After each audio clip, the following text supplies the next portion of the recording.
Okay, we're gonna let this run for just a second here and see if there's stability going, since a bunch of frames are just dropping, and if it doesn't seem to stabilize, we're gonna try switching Twitch servers.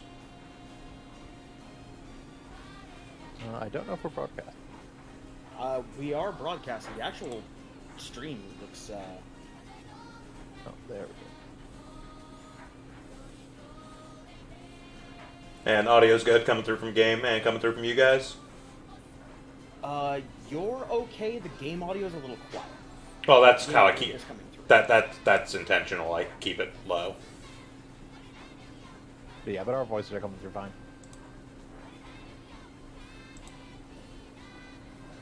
The game audio is almost non-existent, but you may want to turn it up just a little bit. Okay, give me a second here. Adjusting things. Yeah, it's not so slow. It's like, see if, unless I'm listening and there's no other sound, I can't hear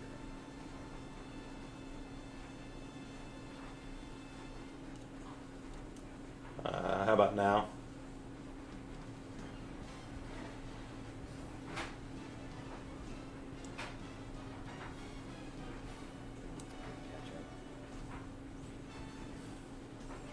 If there is audio on this screen, I cannot hear.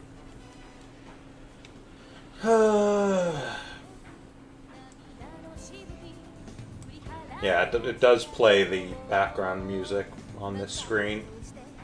Yeah. The volume change didn't go through, it looks like. I'm hearing it now.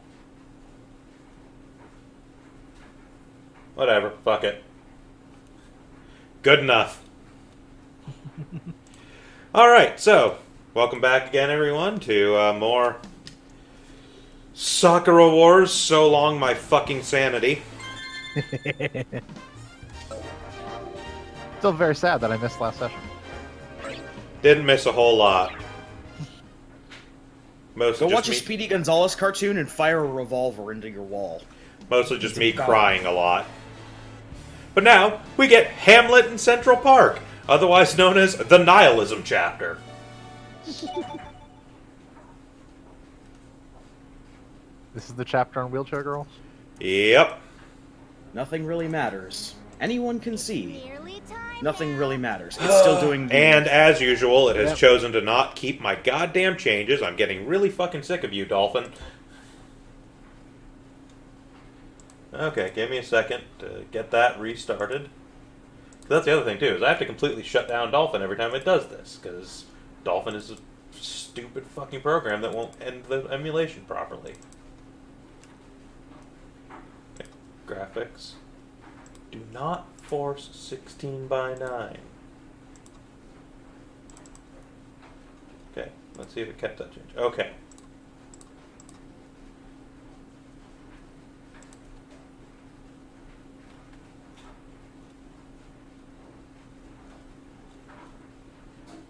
And now to redo my capture so it doesn't screw up like this, because I have to do that every time too.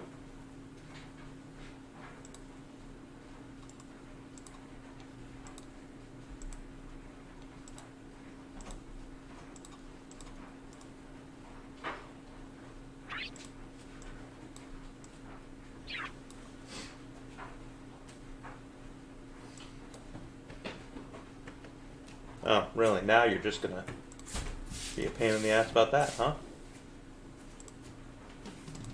There we go. Okay.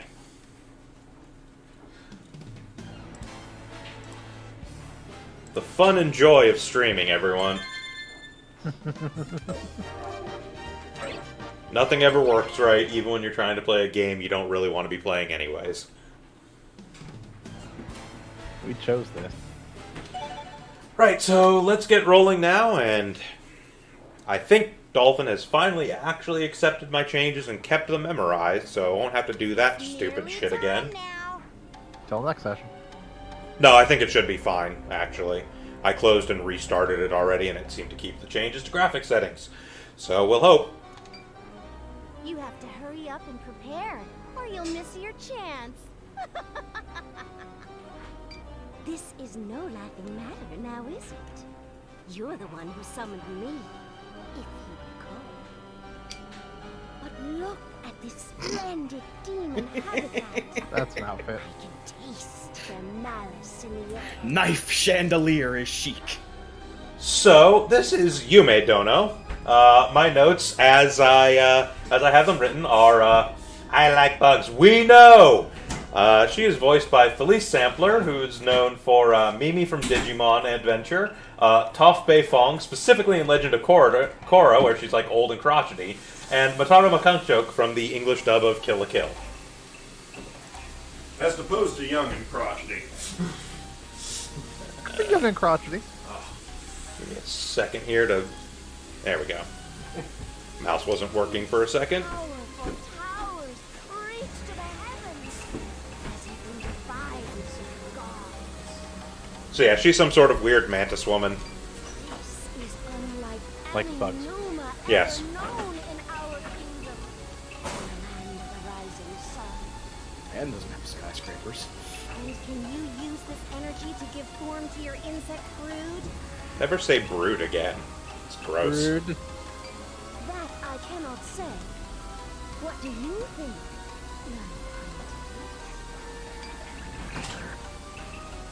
We don't think anything. We're bugs. They are eager. My hellish little children. That's not good parenting. Kill the human scum!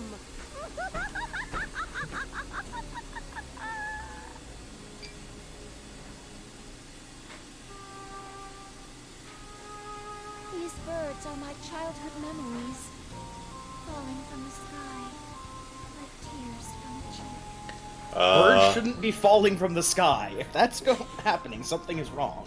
Yeah, it's one way to put it. The harsh sun, pressing into her white skin. Whoa, we're telling that kind of story now, huh? Dear penthouse, I never thought it would happen to me. I got hit by a bird. What's wrong? Did you hurt her wing? You'll be okay. It's not your time yet. We all have a time. You go when we go.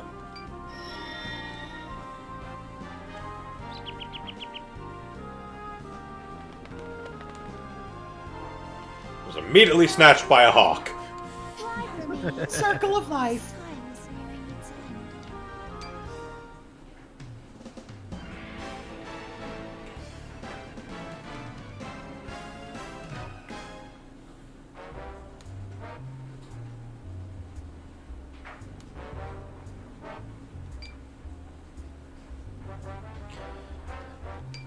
So yes, Shinjiro comes out every morning to swing his wooden sword 100 times as practice. That's nothing. That one guy over there is doing 100 push-ups, 100 sit-ups, does a 10K run every day. I mean, he lost his hair, but... Hey, Works. sacrifices we make to be a hero. Shin, Yeah. back in training? That's right, my dearest friends. Oh, that's not to say you aren't also a dear friend. I You're just not like a the bird, so you're not as important. I just like the birds better.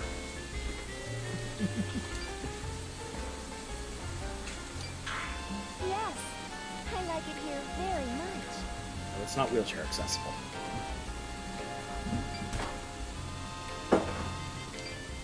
Oh, really? I love Shakespeare. I've read all of his plays and sonnets. I'm sorry, most of those are terrible. I'm allowed to say this. I've had to perform Shakespeare. Perhaps, but I'd just get in the way with my wheelchair and all.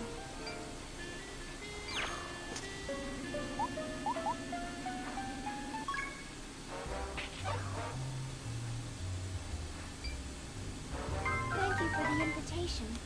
Really. Thank you. If I ever have a chance, I certainly will. 1928, in addition to not having child labor laws, also didn't have ADA compliance. Nope. I'm sorry, but I have a doctor's appointment. Remember, we didn't develop compassion until the 1970s. And even then, we kind of just roughly hewn it. I understand the concept. Passion, but do not practice. Later, Shin. Thanks for talking to me.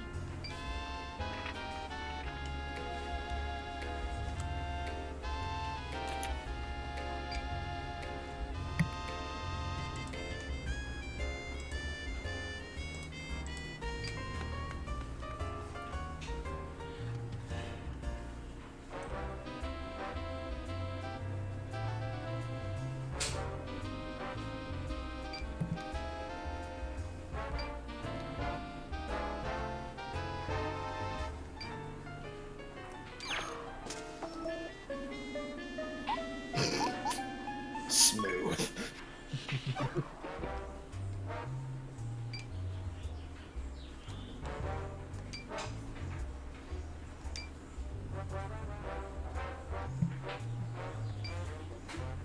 No good will come of this.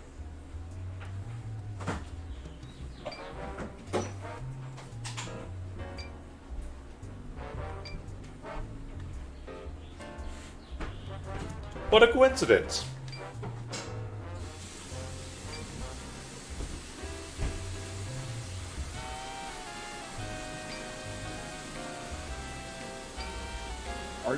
Are you capable of taking care of another human being? I was assuming you just immediately failed that egg test in school. Here, take care of this egg, and you've already failed, Sunnyside. It's dead on your desk. You say that. You act like Sunnyside would not be the guy that took it home and hard-boiled it just to cheat. Look, nothing bad happened to my egg. It's solid, Michael. And? You didn't say I couldn't.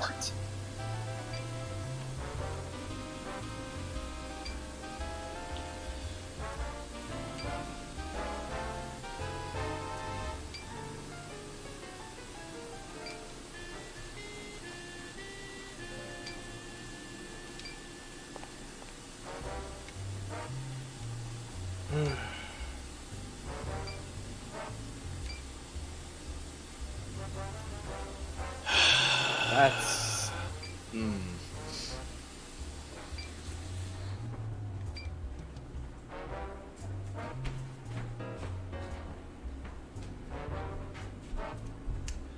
Let that one sink in. Oh, Well, we've got comedy and tragedy coming with us, so we've got all the Shakespearean angles covered. oh, she calls us Shin. Yes, she does call us Sheens.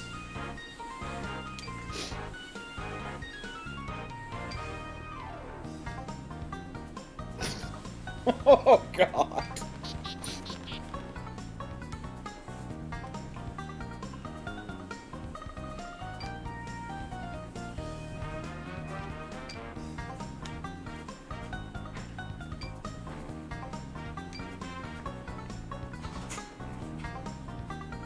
Jimny's apparently good at cooking steak. Yes, that was the thing that came up in the last episode. Okay. I mean, she's from Texas, of course she is.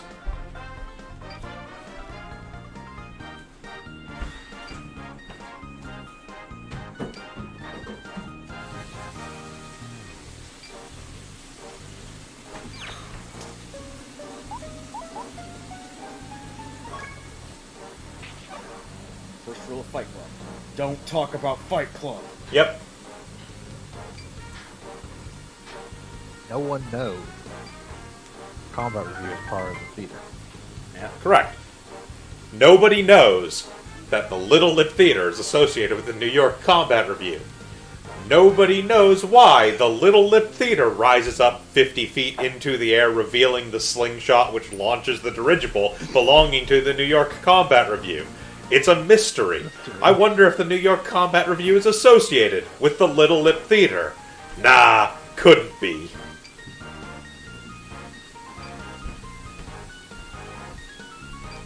Shin, tell her about that. Do I have to? Oh, this is the urchin who lived in a storage compartment before we took her in. And this is the cowboy that wandered in out of Texas. She has a samurai sword. Don't ask questions.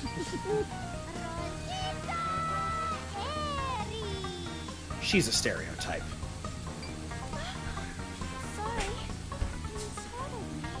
She does that. Oh, she has a ferret. Yes, that is Niccolo. Her plan Or B. Plan B. Right.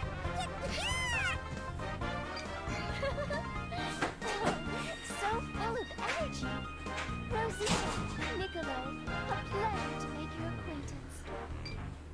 I'm Jiminy. I'm from Texas. You sure are. Gosh, you're burly. You're like one of them little porcelain dolls. I'm gonna take you and keep you on a shelf in my bedroom. You could be right next to Larry. Oh, I thank you. You're very pretty yourself.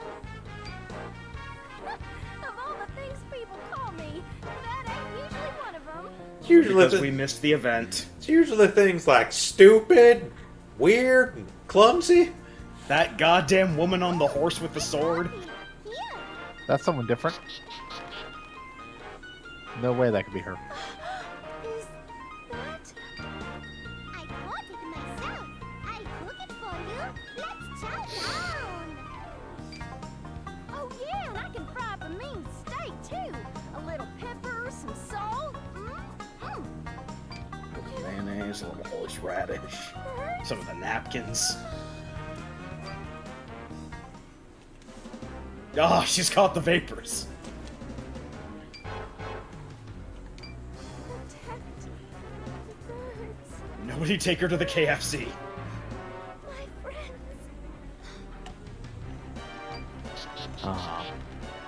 So, sorry about the birds. And the Steak. ducks. You like some and- chicken McNuggets? Okay. Goodbye, flying fool. I'm not convinced that Rosita didn't just javelin throw a bird behind her after that. I'm not convinced she's not going Goodbye. to immediately capture that bird and eat it after we're done. Thank you. Ugh.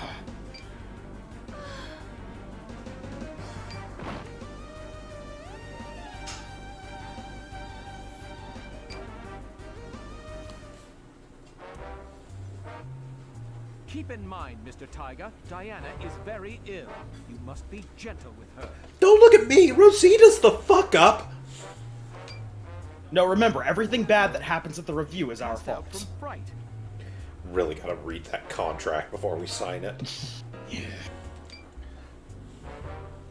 You're acting like Sunnyside didn't immediately switch contracts, then glue our signature onto it.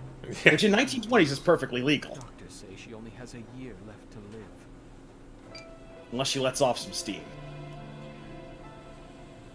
I would never joke about that. I would joke about everything else about her condition, but weirdly not that.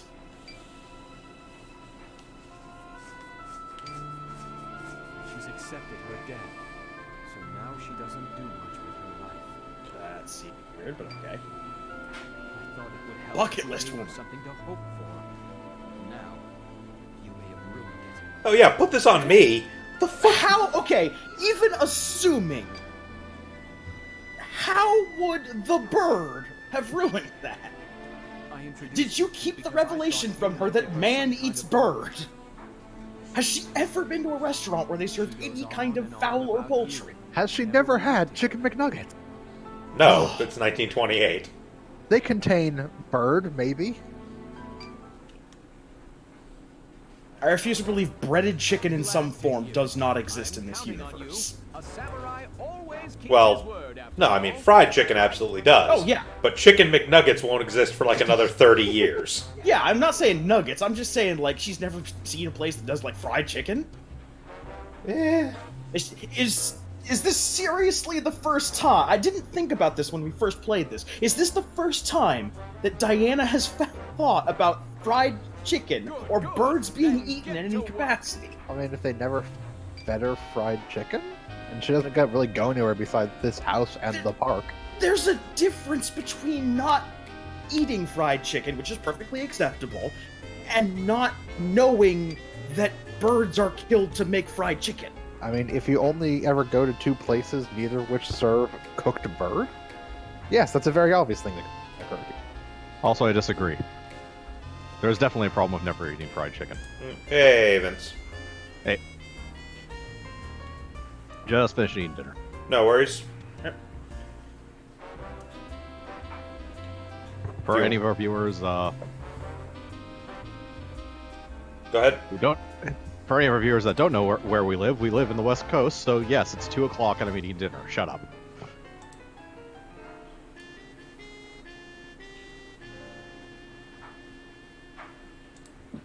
All right. Have you got view of the screen? No, it gave me an error message actually. Okay. Try connecting again. Yeah.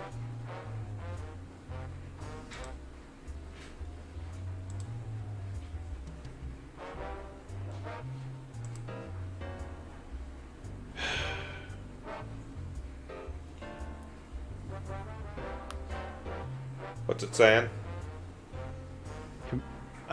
Just disappeared. Let me make it go up again.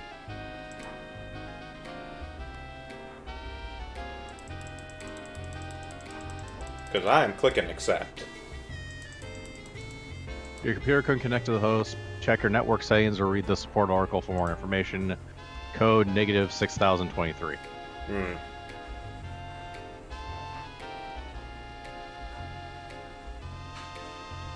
Alright, well, we will keep rolling here while you try and kind of figure that out, and worst case, you can follow on the actual stream.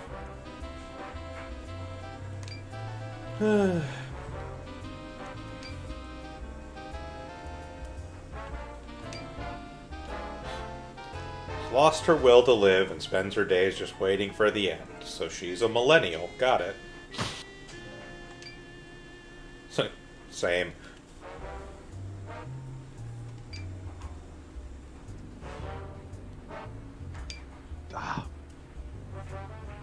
Right, router address.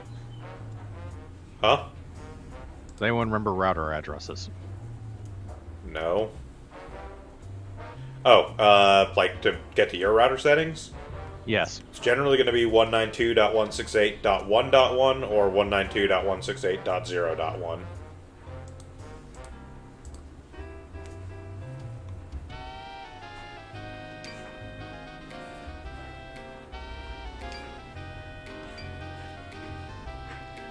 Yeah, that's probably not the best of ideas, Rosita. You sit here. Don't touch anything. Terrible idea. I gotta make her feel better with this cooked bird.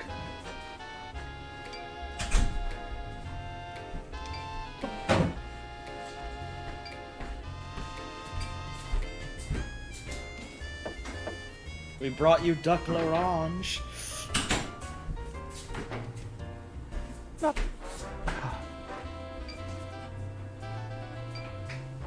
Why are you in my room?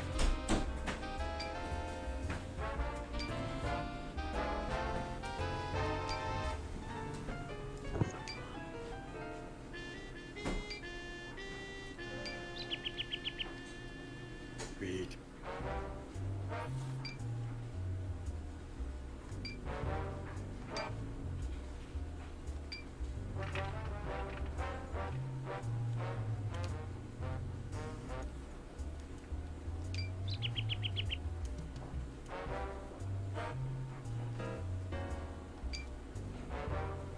I can speak bird. Yes, you can communicate with them if you just open your heart to them.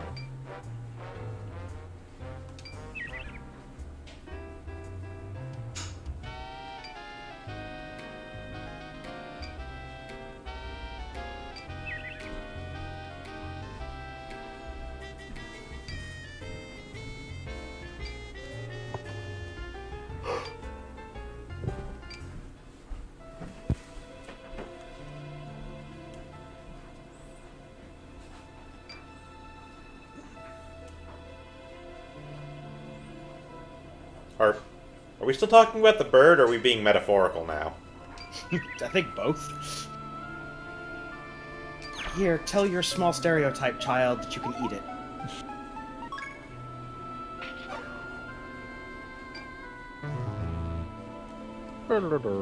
So I'm going to spend most of this chapter making Diana upset because I can't stand her fucking philosophy. And I refuse to give the answers that she agrees with.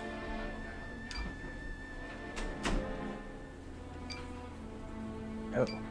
More merciful to cook him and eat it.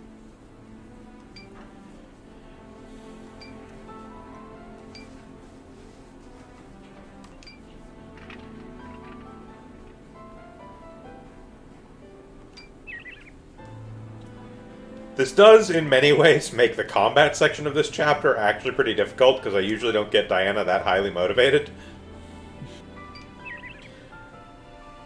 Also because the boss of this chapter is actually kind of difficult.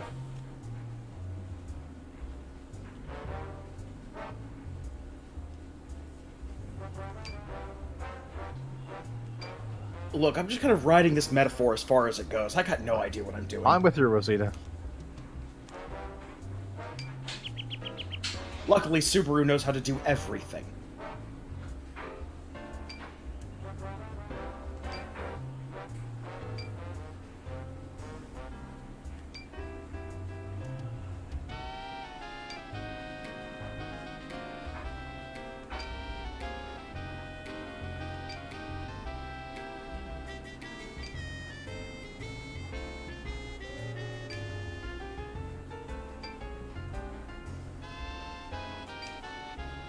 Alright, we're gonna GGG this. 1% becomes 100. Yep.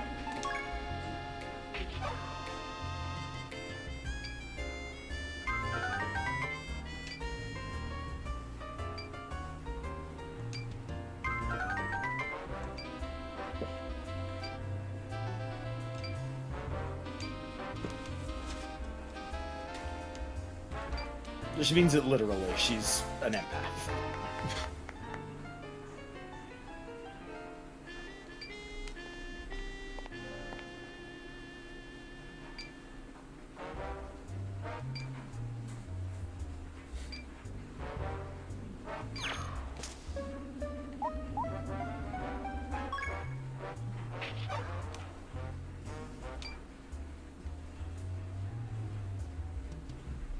So massive.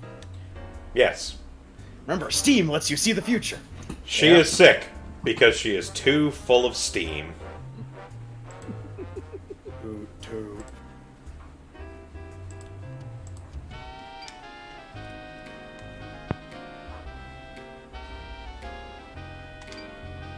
Because she has too much steam. Steam is unstable.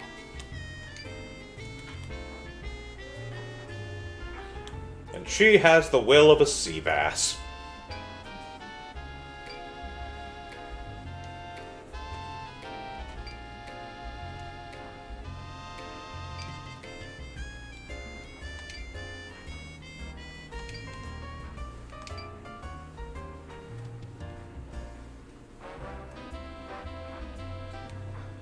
So yeah, this entire chapter is basically about convincing a sickly woman in a wheelchair that it is worth it to live, against the backdrop of the Little Lip Theater putting on a apparently musical review performance of Hamlet. Okay. Those were words. What's great is, I'm pretty sure whoever wrote this chapter has never actually looked into what Hamlet is really about. Yeah, I was gonna say, like, it's weird for them to be doing Hamlet. Because, they try to utilize the to be or not to be soliloquy as an example of, like, it's worth fighting for life, and it's like, you guys do realize Hamlet comes to literally the opposite conclusion, right? Well, you know. The Like- author's dead. Like, the entire thing of that play is Hamlet basically decides, my life doesn't mean anything other than getting revenge.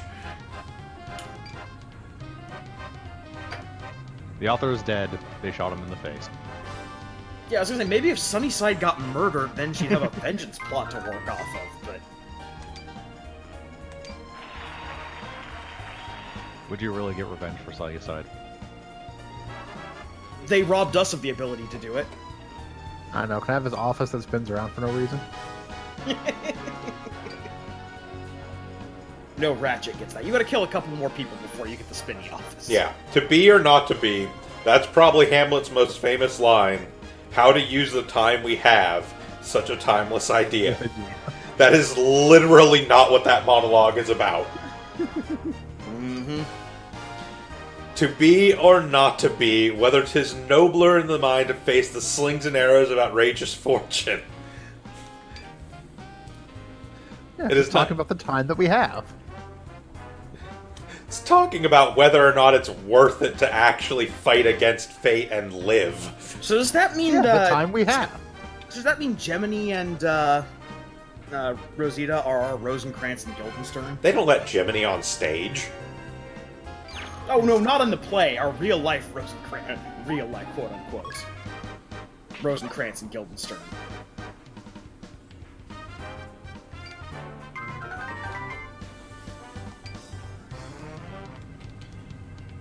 Yeah, let's And- bring her to the play where, like, everybody dies at the end. That'll sure bring her spirits up. It's a Well, she might be Shakespearean motivated to tragedy, murder Ratchet. Jesus. All we're looking to do is motivate her to do something. If we motivate her to murder somebody, there you go. Sunnyside will be proud of us.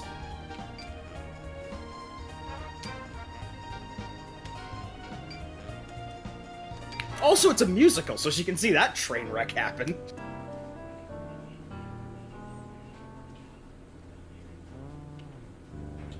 It should be noted, I am pretty sure the real-life song and acting troupe that they base off of the Sakura Wars, reviews, did at one point actually put on a musical version of Hamlet. That poor bird was looking death in the eye. Just like me. Hey, if Bill and Ted's taught me anything, it's that you can play literally any game with death and get out of it. He'll even join your band. All right, samurai. What's your move? How will you save a dying girl? Hello? A life support machine? I refuse to believe you've built Numa-powered robots and you can't build something to drain the Numa out of a person. I'm fairly certain the demons just have a demon book or something, or a magic clog that drains Numa out of people when they wear it. First interstitial screen.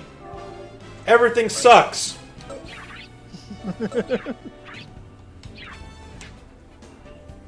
People die when they are too full of steam.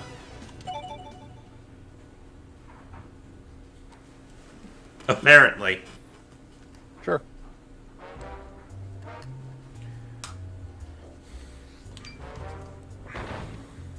Boiling over.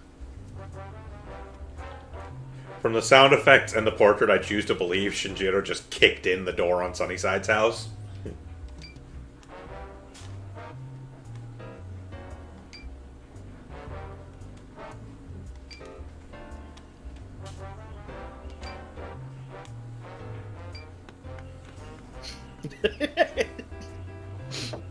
He's going to fuck it up. Yes, he is. Yes, but hopefully Diana gets a laugh out of it. No. We can't guarantee he's gonna fuck. I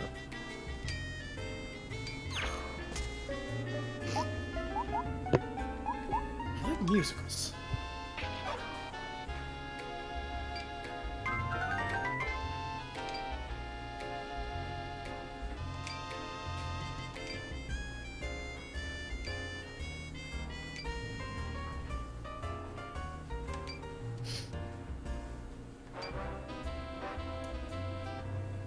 Alright, look, if nothing really matters, and you're just waiting to die, then it doesn't matter where you're waiting to die. We could just wheel you into the theater against your wishes, and it doesn't matter.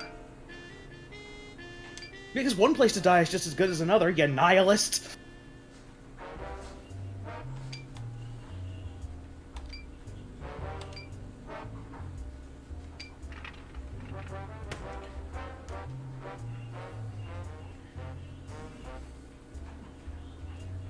Oh boy, if we gotta teach her the joy of living, I think I know just the place to take her. You taking her to Harlem. I know a guy who's just full of life. By the way, when I was originally playing this chapter, in my first attempt at doing complete the playthrough, this is where my thumbstick started to bug out, and so if I was heading this way, it would move very slowly to the point where Shinjiro would walk like this.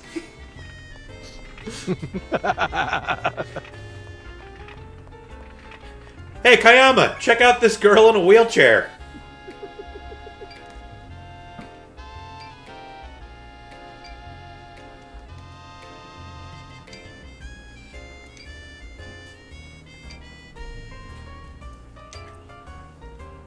Wait. Hold on a second. What? Again, if you're just waiting to die, why are you introducing yourself as a medical doctor in training? Well, I mean, she is. Past tense at this point, You considering can be she's sitting expected around to the room die watching and birds. trying to be a doctor. Yeah, but she's not trying to do anything. She's just sitting in her room waiting to die, talking to birds. Goes out in the park sometimes. Mummified Kappa. Notarized certificate of authenticity. A piece of shit. A really nice hat! Well, yeah, it's a Kappa. You know, like a baseball Kappa.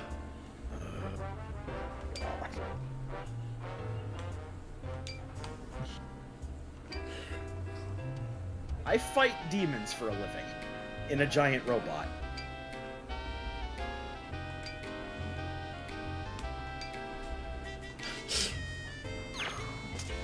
Right, Kayama's gotten depressing. Diana, let's get out of here.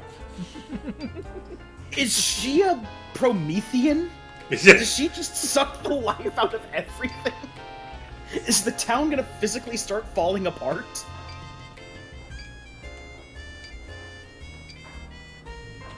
Does reality itself recoil in horror?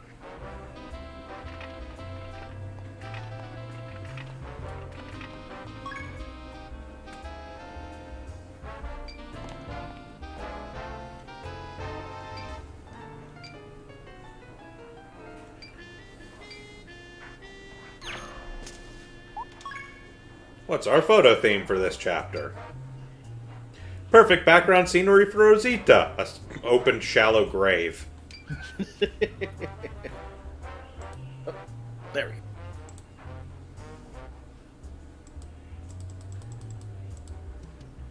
There we go. Ah, there we go. Okay. And Well, now there we go. you should have visual now. Yeah, I do. Okay. Okay, good.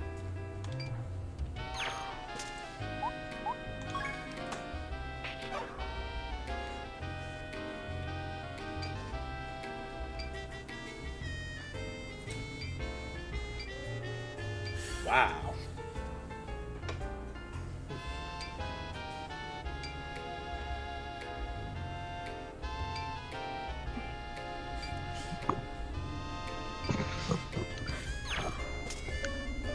Now that I've missed like the first hour or 45 minutes of plot, although No, you haven't. You missed nothing. No, There's, there's a nihilist girl who's upset we tried to eat a bird. There you go. You're caught up. Yep. Alright, look, we're either going to turn you into a beautiful woman or a gun tank. We can do one or the other. Let me continue my campaign to get Chicken McNuggets mentioned as many times as possible. why? Because can. Sure. Also, from what I understand, Josh is treating her like shit. Not intentionally. It's just when No. there are certain choices that come up where she's being a fucking nihilist downer bitch, and I'm not going to allow that to continue. We've been told to not support that lifestyle by our commanding officer with the revolving office. We're not going against that. Fair enough. I just want to point out the fact that you are indeed treating her worse than Rosita. Possibly.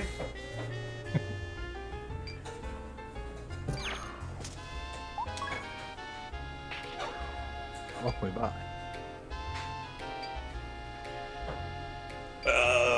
I think the only one I have left is Subaru? Yeah, because first chapter you did Ratchet, second you did Karen, and then third one you did Rosita. Yeah, Rosita gets angry if you buy anybody's picture but hers when you're going around with her, just for reference. Yep. Okay, just wanted to make sure to buy that photograph. Henri continues to be mean to us for no reason. Yep. Okay, you work here, but you have to buy the photograph. Yes. You work somewhere doesn't mean you get everything that's there for free. Yeah. Not per se, but usually when it's like a cheap trinkety item, they're like, yeah, have one, who cares? Well, I mean, you're getting it for 50 cents, which is even Actually, a in lot of money. 1920. That's actually a fair amount of money in 1928. Yeah, that is a lot of money. You want your skeevy pictures, people. Wrong button. That's the one I wanted.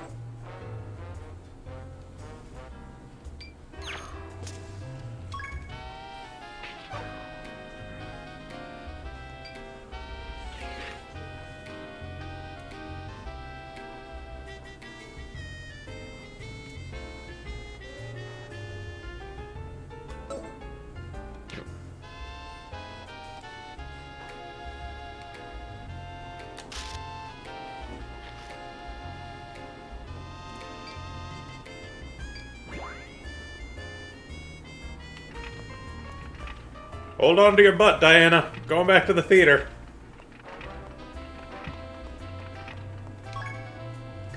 I know I said to take you somewhere quiet, but I got business to take care of, and this is the only section I get to actually run around in. Yeah, 50 cents is the equivalent of like $700.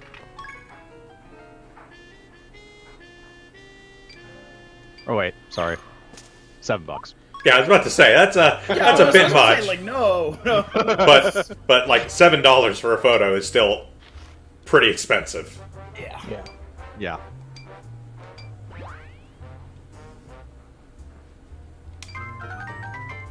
Yes, when converting for $100, drop 20. Yes.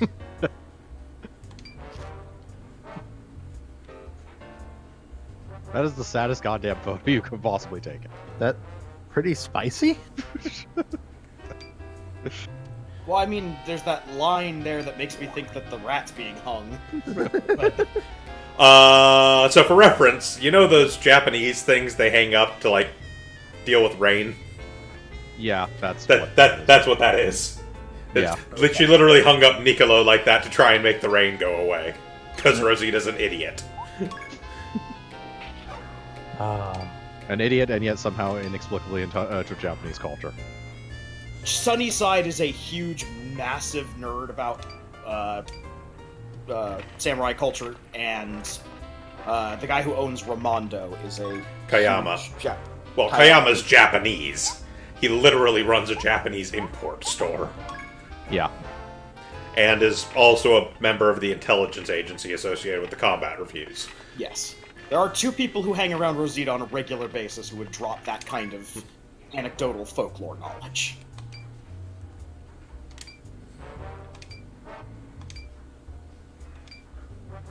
Strangely enough, neither of which I would actually trust around children. Sunnyside's fine. Kayama, there's problems, but I don't trust him with a person's well-being, but I don't think he's an active threat. And wait for it.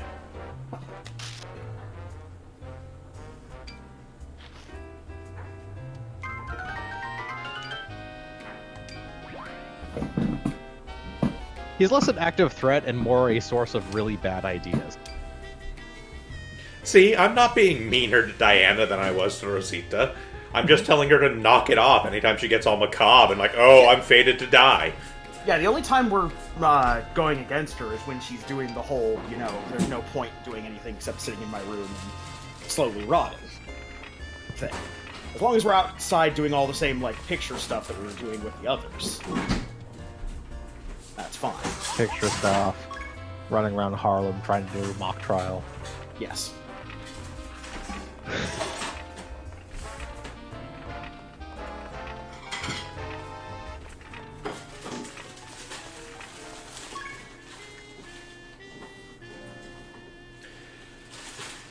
So there's a trap in the church. A trap in the church? Person or object? Or metaphysical? So you come in here, it's like, oh, it's a nice quiet place to relax. It's a church, it's going to be beautiful. Mother Carolyn's here, she's super nice. Uh-oh. If you have some time, why not stay and eat with me? Fix up some nice soul food, and I'd hate to have to eat it alone. Chicken McNuggets! Stay and eat! Stay and eat!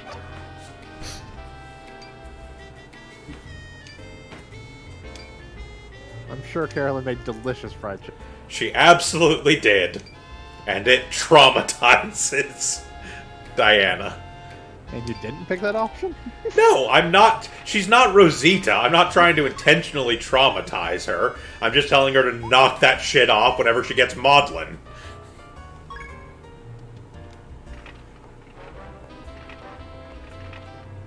Shin, what do I hear about you hitting Diana with a newspaper? Look, I just keep her rolled up one in case we need some attitude adjustment.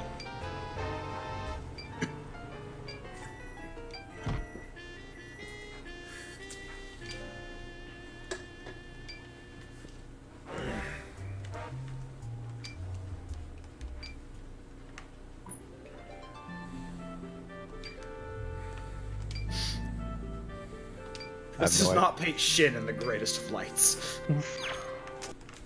That face he's making. What is this minigame for? Resisting the pain. As she cleans your wound. Like a 5-year-old. Basically. Did she just carry around? I mean, she's got plenty of storage. She's in a wheelchair. The wheelchair doesn't necessarily have a bunch of storage on it. I'm sure she's got, like, saddlebags on it. Other direction. Yep.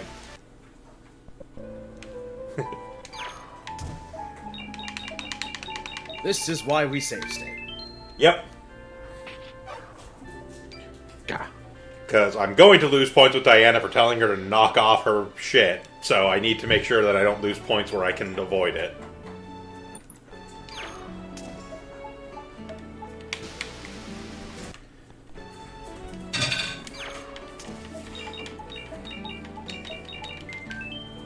There we go. Good enough.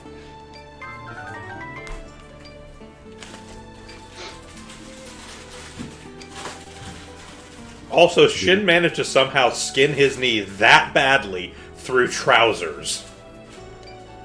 Yeah, he skinned his knee that badly through trousers. I'm also confused in that he took off his shoe at some point. Well, he took off his shoe to put it up on the bench. It's not going to be rude. Well, they're Japanese trousers, so they're made of effectively paper mache. They're not, though. They're actually the pants Yeah. of his theater work uniform from here in New York. Yeah, that's his review uniform he's wearing. Okay, Well, I got nothing. No, it's not the flight suit. It's the little theater usher outfit. But Yeah, I got it's nothing. it's like 1928. Those are going to be like probably early Dockers. Yeah, actually, pretty much regardless, whatever American clothing you have is going to be something ridiculously thick. Rosita, when did you get here? I've been here the whole time! Yeah, Mackie, since you weren't here last week, this is Rosita's idol animation. She's a fucking weeble. Moving on. Yeah, now just she has a very strong case of ADHD. Did anyone see that bouncing teepee in the middle of Central Park?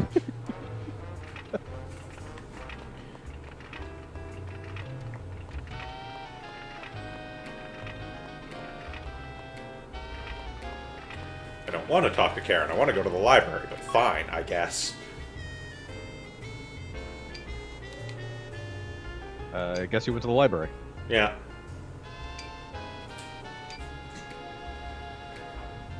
And talked to Karen.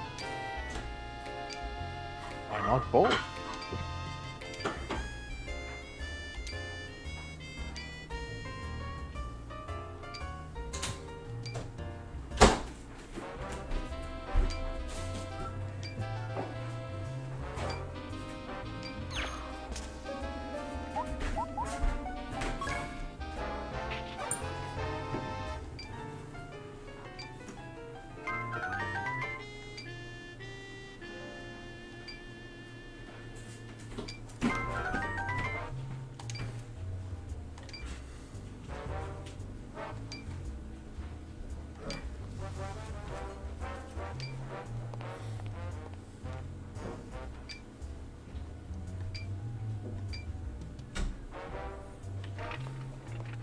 Somebody figured out how to make a Numa heart and they're trying to patent. Hey, Diana, I know you like birds. How do you feel about horses? Oh, this is huge.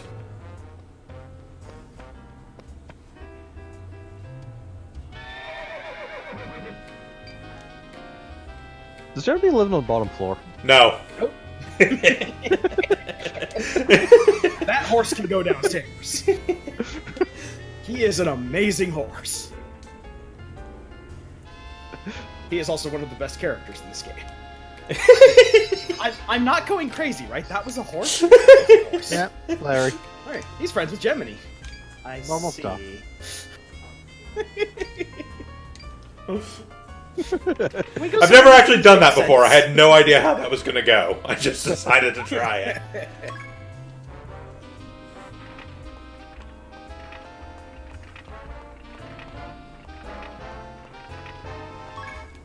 Bang! To the rooftop. Bang! Off the rooftop. Dead.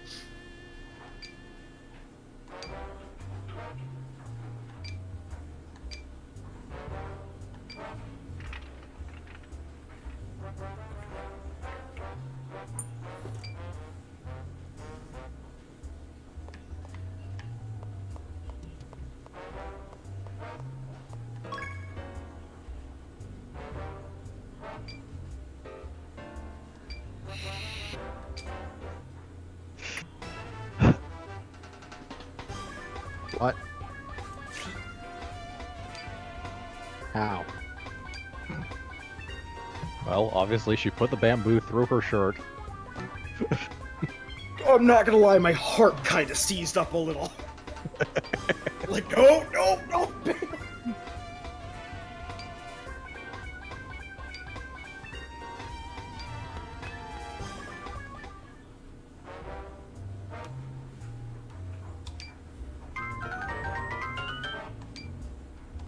You don't need to pat our head.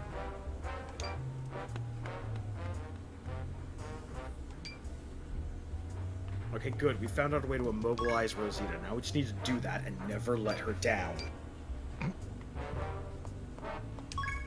Eventually she'll figure it out. So, unfortunately, the hot springs things are chances to get relationship with the girls to improve their motivation. So, you know, eh.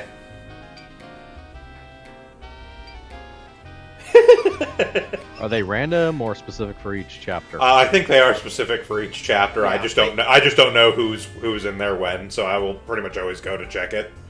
Yeah. Also, Sunnyside was asleep at his desk. Yeah. I know the feeling.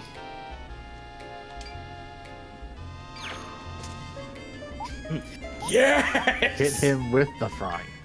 I'm not going to hit him with the frying pan. I actually do like Sunnyside.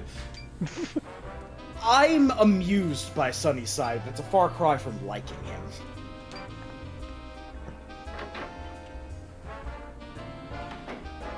Like, let's be real here. If this were somehow a tabletop RPG we were playing, you know I would be Sunnyside, right? Yes. I'm not denying that.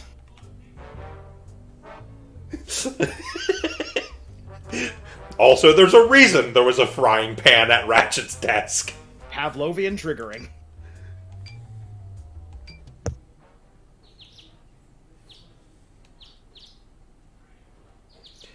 Although I'm not entirely sure whether or not Ratchet, in fact, hits the frying pan or hits Sunnyside with the frying pan.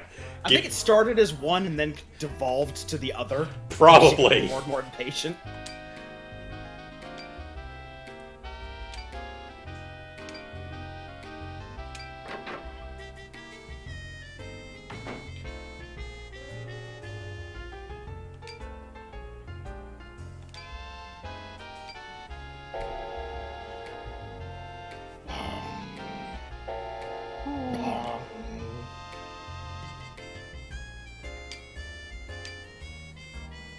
It's time.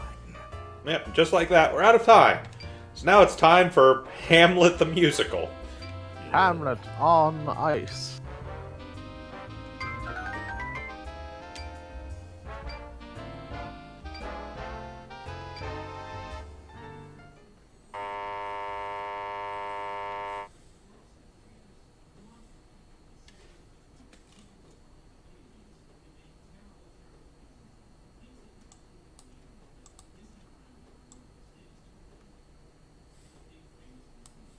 What's up? Sorry, I was just adjusting something on the OBS window. Okay. To deal with the fact that for some reason the text from like the menu stuff for like never disappears, I created a color source block, but it got shifted out of place when I redid the Even the ones I saw at the Metropolitan Opera House were never this entertaining. when we had to do the stuff to reset the aspect ratio, it shifted the box in the wrong space. So I was just moving it back to cover up, because from when I was doing save states, a bunch of yellow text was just kind of hanging there. Ah.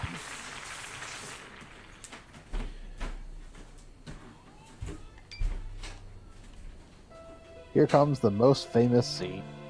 To be or not to be, that is the question. Whether 'tis nobler in the mind.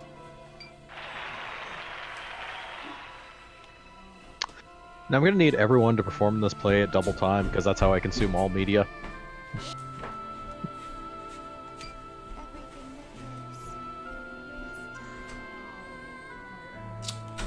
That's the same ideology Judge Death has. Now here's the thing. Everyone else in this entire chapter spends most of this chapter getting Hamlet wrong.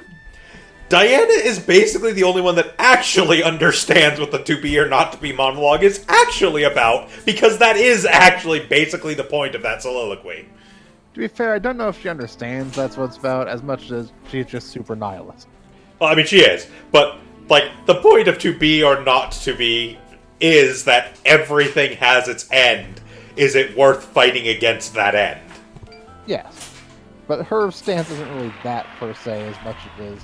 Oh no! Don't get me wrong. I'm not trying to justify her overall philosophy. That's a broken clock situation. Yeah, no, I am not by any means saying, oh no, she's totally justified in her philosophy. Fuck her philosophy. It's just a matter of literally everyone else is like, oh, you should bring her to see Hamlet. It'll give her some real thought-provoking questions about life and death. And it's like, it will give her the wrong answers to those questions, guys.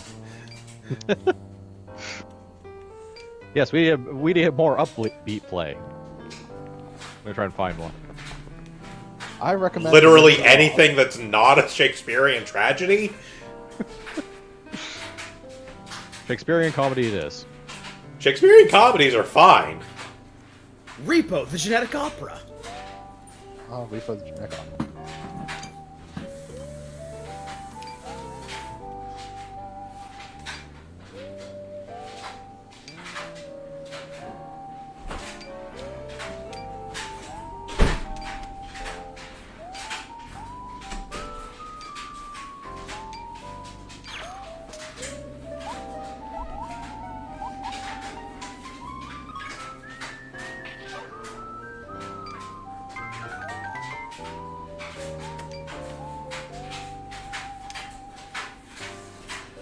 So as a note, if you bring up the bird here, she gets upset because she still thinks that Shinjiro is being cruel. For keeping the bird alive? Yes. She used her psychic powers to see that the bird was going to die, and you're spitting in the face of her psychic powers.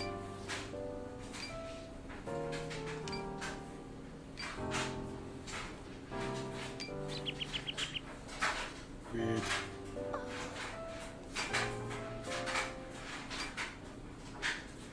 You're really cruel, Mr. Taiga. You know that?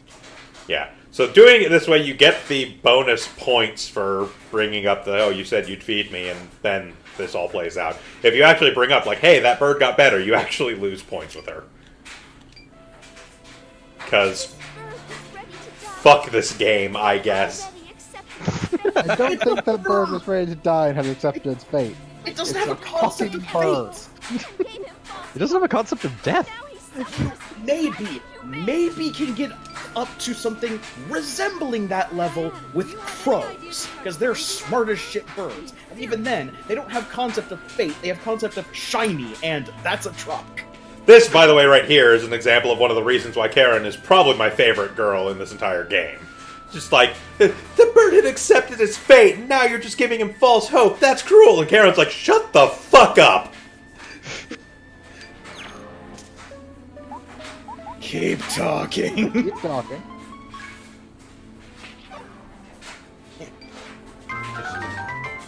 You're right. but we have to handle this delicately because she's this precious snowflake. Do we? Do we need to handle this delicately? Well, we could also just push her off the roof as an abject lesson about birds and flying, but... I mean, we're getting awfully close to a Shinji getting the robot moment. Allow me to excuse myself. Well, Oh, there is a sort of Shinji getting the robot moment, but oh man, is the way that impetus happens probably the funniest thing in this entire game.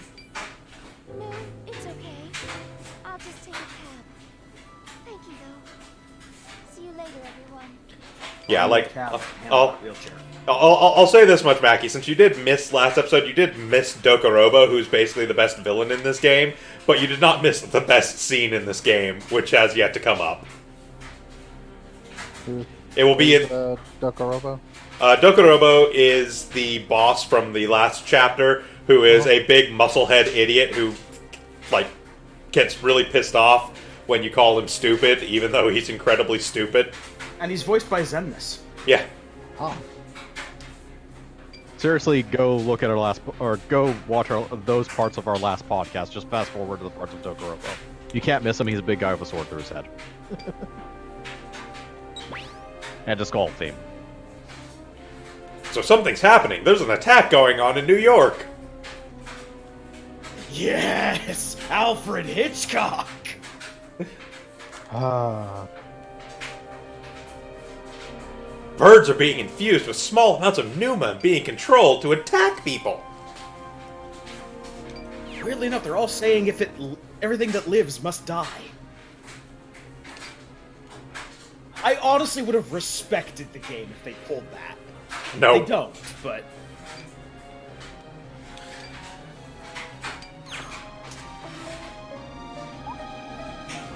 I like the pop-up option of Cherry, can you help?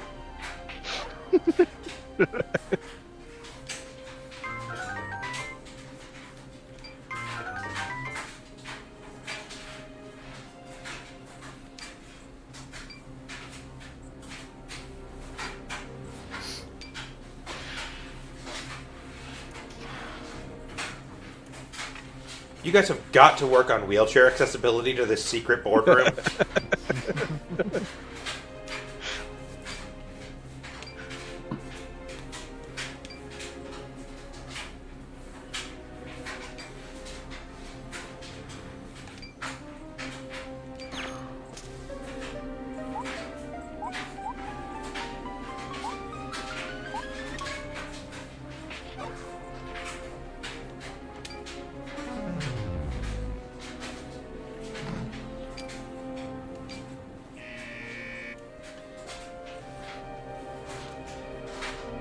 Yeah, see, their solution for fixing this is they're gonna shoot them with guns, Diana. We at least have fantasy guns that... A battle between the New York Police Department and the insane bird. It's the Emu Wars all over. I'm gonna have to take a moment for this one. I gotta prepare myself. Give me a second. Oh, do we get a picture of the bird war? Oh yeah! Oh, hell yes. Hell yes. You already knew this was coming?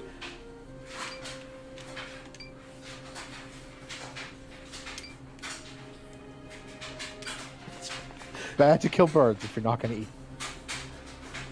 She uses every part of the bird. The meat parts, the not meat parts.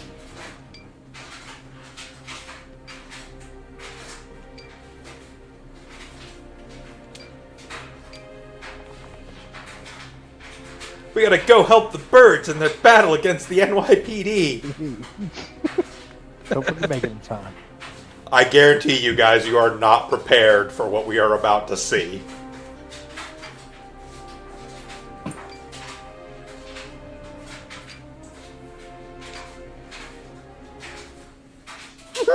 Yes! Yes! I want you to focus just below center of the screen there with the injured guy being dragged away. And snipping tool on that. These aren't birds of prey. They're like Hold fucking blue jays and pigeons. Hold on, stay on the image for a moment. The thing that concerns me is not the injured man in the middle of the road. It's the toy cars that are in the middle of the road. Because while the cars in the foreground are normal size, the cars in the background are very clearly off scale. Yeah, they had a little bit of a perspective issue on that one. No, those cars are clearly for Tiny Cop, who is over in the middle of the screen. No. Tiny Cop is being carried away by a bird. Tiny Cop is dead. No, he's right there. He's directly below the arm of the brown-suited guy. Well, see, that guy is at least up for enough so I can accept that that's a perspective Look, thing. when they say Little Chinatown, they literally mean Little Chinatown. And all the little people that live therein. I think you guys have this all wrong. Those cars are clearly driven by the birds. And then when they went to they just rode crashed off. them into each other. Oh my god.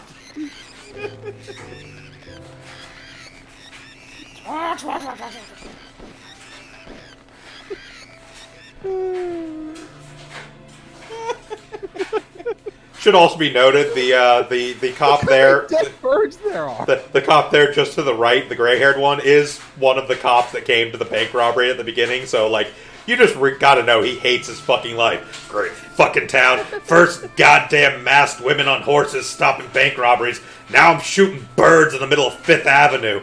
God, I can't wait to fucking retire. At least the cops here have good accuracy. I'm counting at least like a dozen dead. Oh, yeah. No, Tiny Cop's a beast. He is just surrounded by the corpses of his enemies. I couldn't make it in time. I'm sorry, Shin. Karen, what exactly were you expecting you were going to do? Get a better picture of this. Serve them a subpoena. Bird, you have to stop. Subpoena on you. Beautiful. Truly beautiful. So the bird attack is a plan by the buff woman? Uh-huh! Kill them. Oh, Not the way I would have considered the bug woman to go, My but one sure. true indulgence, sicking birds against humans. Well, you see, Mackie, what you're failing to understand is that birds eat bugs, so she clearly hates birds for eating her beautiful babies. you look oddly happy, Yume Dono. Does the pain of birds bring you so much pleasure? Silly question.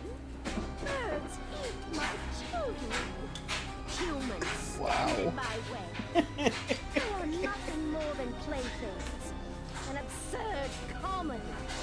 Who wouldn't enjoy hurting them? This is the single weakest justification for any of the villains in this game.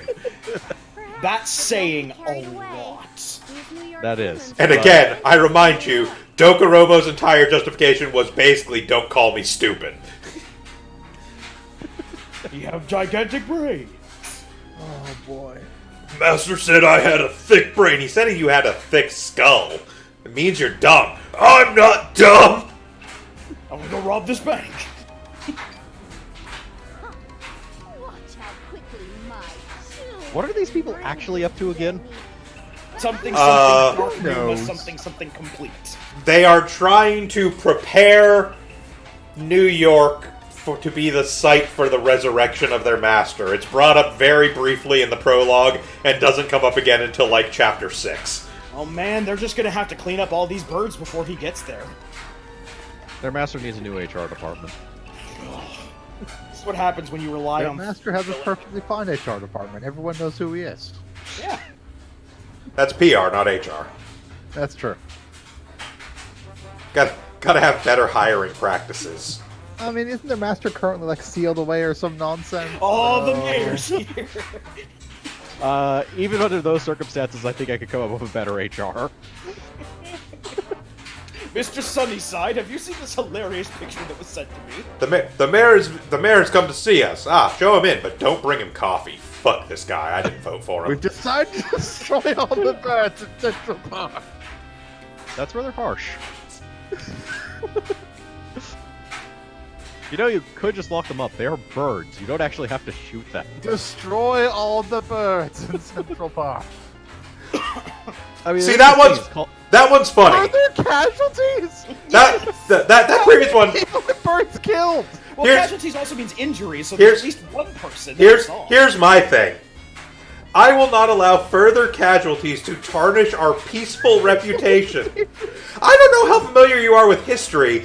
1920s New York was not exactly known for being a terribly peaceful city. I'm not Okay, sure how fuck familiar this history. fair is with the start of this fucking game where Yeah, I was gonna say- gang fight was going on. Yeah, the gunfights are common. You learn to And accept it was like, that was yeah, whatever, I'm shit. gonna keep drinking my coffee. Coffee fight going has- on perfectly normal.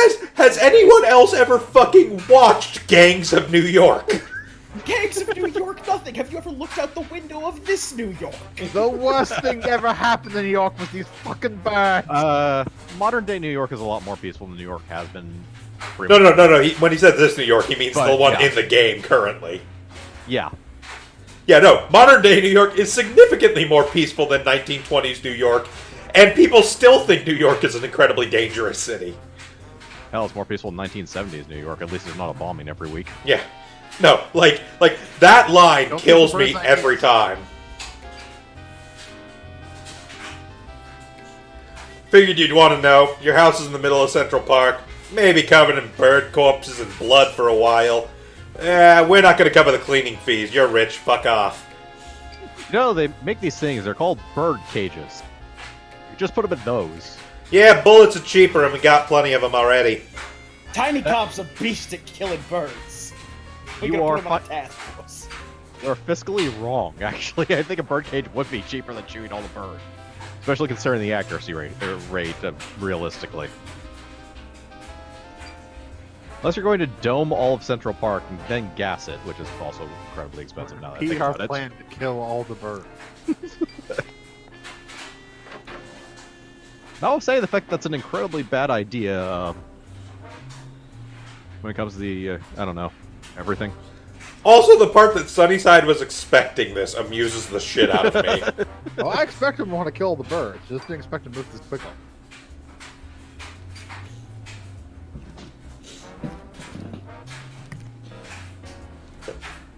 Also, all the birds in Central Park is one thing. All the birds in the entirety of New York City, I don't think there have ever in history been enough bullets made. No, there's probably more birds in New York City than there are people. Almost certainly.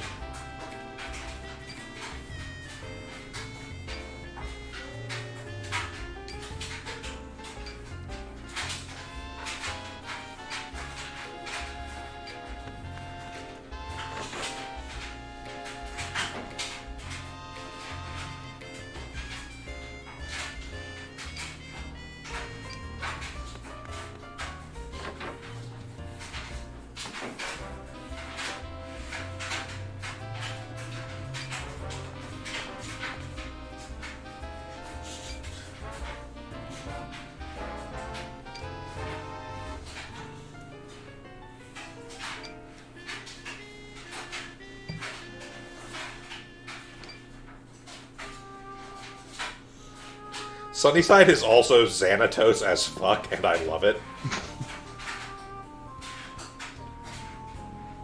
The birds have stopped visiting me. What happened? Well, there We- was that massacre yesterday, Diana. We already told you what happened. They're being controlled and dialogue about the attacking birds. people.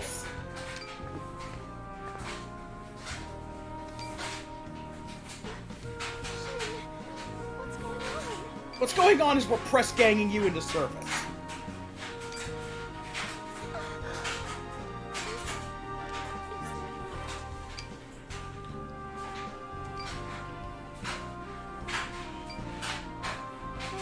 I don't care what happens to birds. They're gonna die anyway. And here is her entire fucking justification for why she's nihilistic. I had forgotten all about this.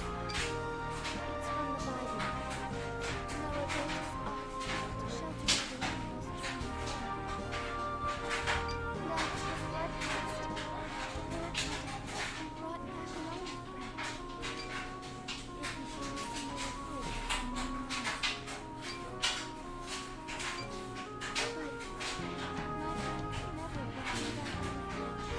But Noah never let me back. Because they're fucking birds!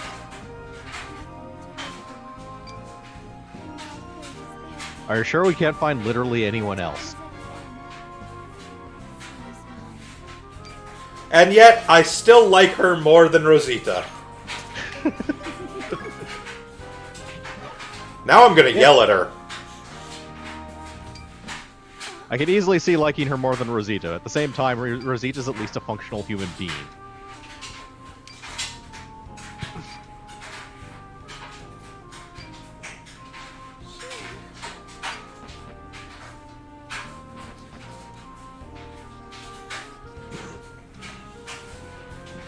Gohan, grow the fuck up.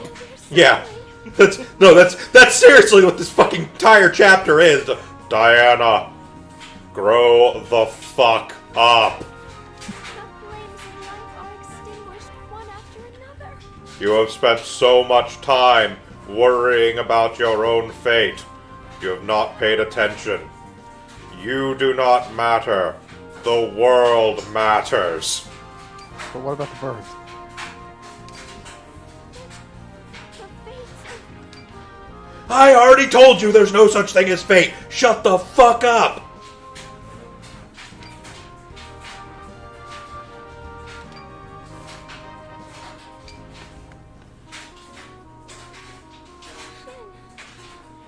Perhaps you really are my.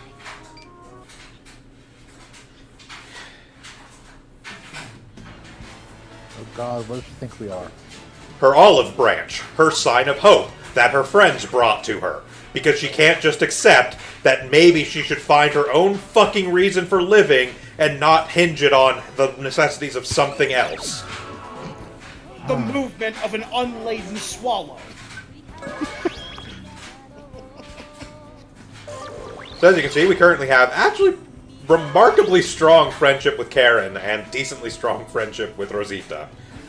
Part of the reason we do not have that stronger friendship with Subaru is because we haven't actually done Subaru's chapter yet, so any friendship we have with her is just through the incidental stuff in other chapters. And also because Subaru doesn't get a lot of chances in other chapters compared to even other people Yes. who are incidental in those. Karen gets a lot of opportunities, Jiminy gets a lot of opportunities, Subaru does not. Now that we're done yelling at Diana for being a fucking downer for no good goddamn reason.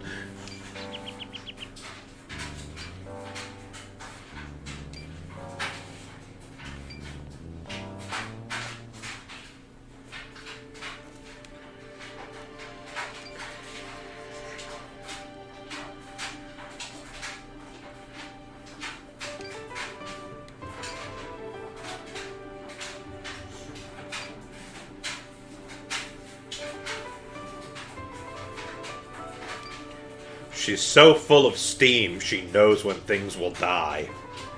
She's full of hot hair.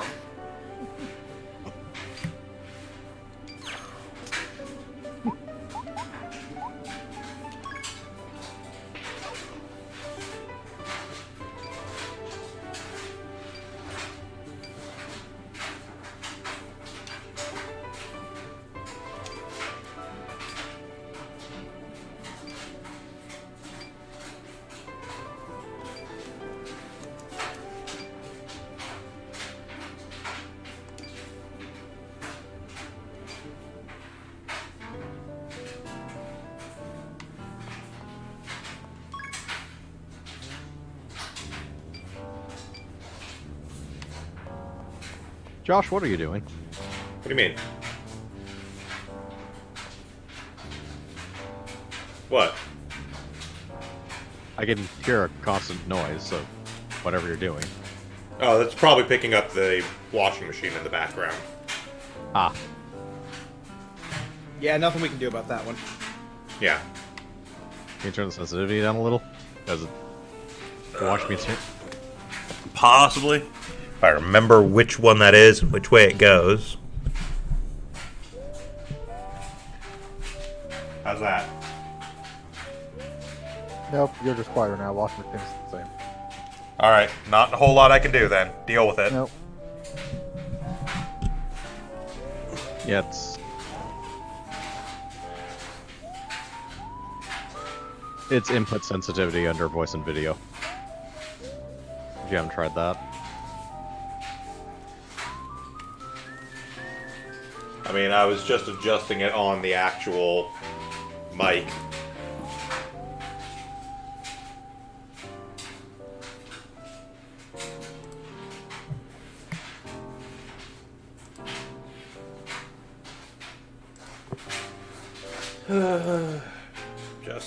Adjusting.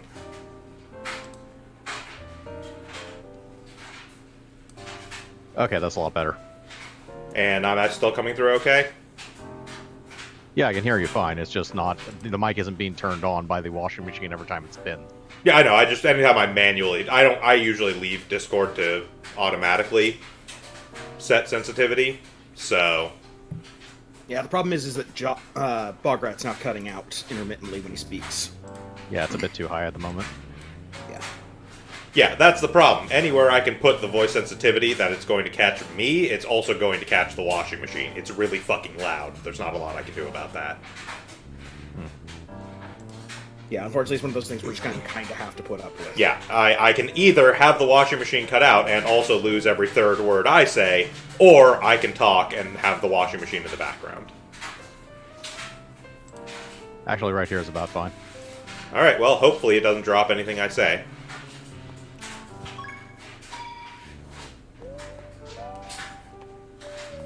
I'll just re-edit it on YouTube later, put bleeps every time your voice is dropped. Yeah. You'll appreciate this one, Vince. I saw a post the other day that I thought was quite entertaining. The similarity between sound engineers and serial killers, the desire for both of them have for their subjects to stop breathing.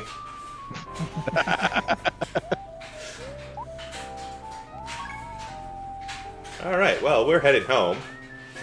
But fuck that. Let's go look around at shit. Wonder what's going on in Harlem. Bunch of people shaking. Hi, Subaru.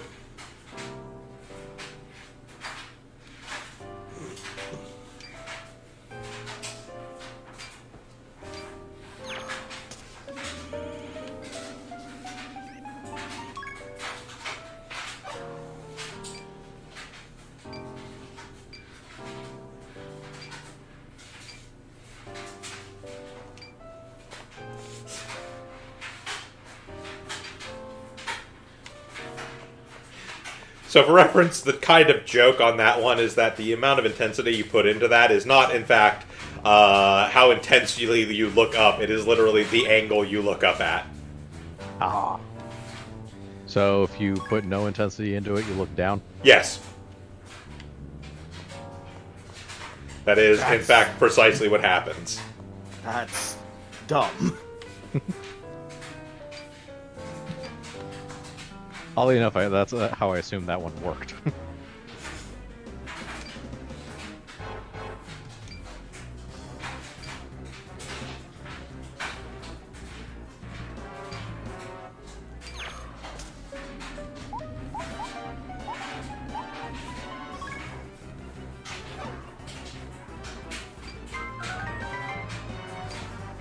Got all kinds of cat.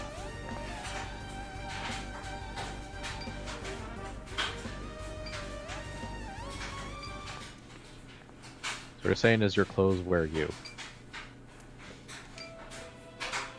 Yep, they're actually the clothing company. No.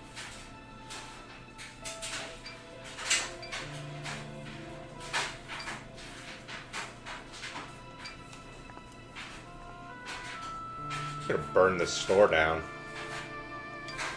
Oh man, a Kobu accident right near that store. Who'd have known? Terrible. Oh, and all the dead birds in there? People who run Like that every dead bird in a 3-block radius got moved into that store. people who run that store are the same kind of people that kick over Linus's tent. Fuck them. The inhabitants of Stardew Valley? Yep. Same kind of people. Pelican Town.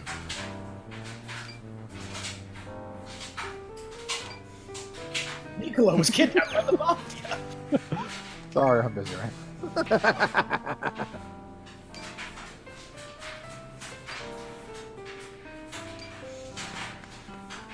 I'm There's not one- getting involved in that shit. Oh, it can't be that bad. It's dealing with more Rosita. Look, she's a licensed bounty hunter. She can handle herself. That's right. That's not a joke. She's a licensed bounty hunter. I know. What, 12? 11. 11, yeah. Cowboy.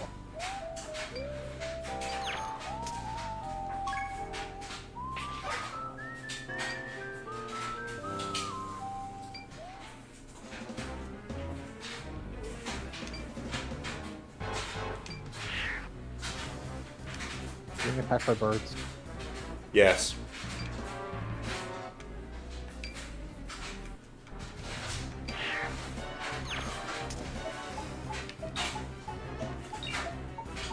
Shoo away the birds!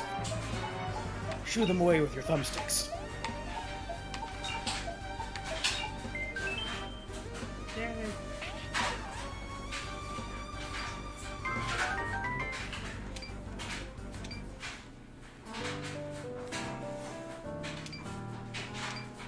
Surprised that Karen, hard-ass lawyer and former leader of a biker gang, is having trouble with birds.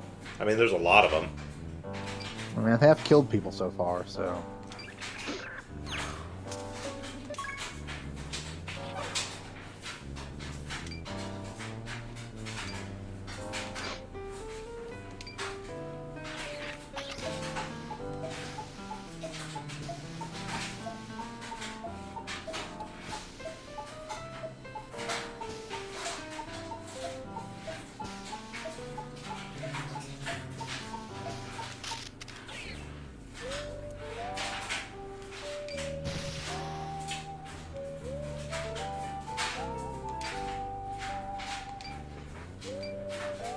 Dark deed.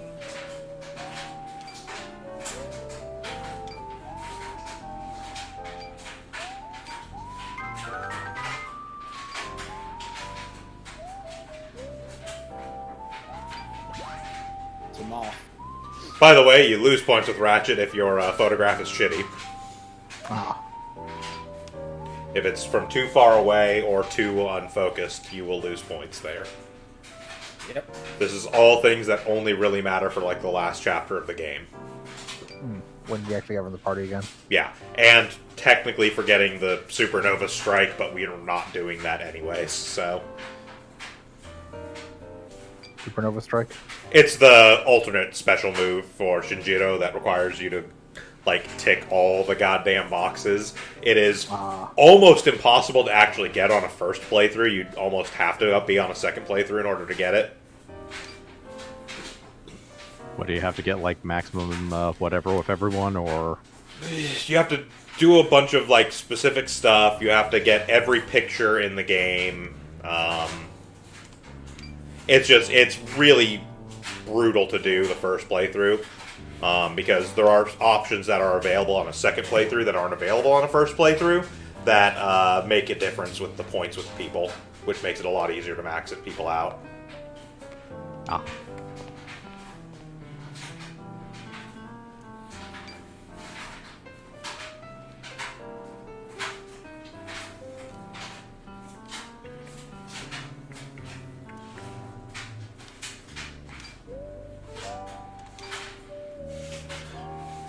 Remember the mayor saying he was going to kill all the birds in Central Park. I thought that was a little drastic, but what do I know? I'm not a politician. Birds made their choice. Yes, they didn't vote for him.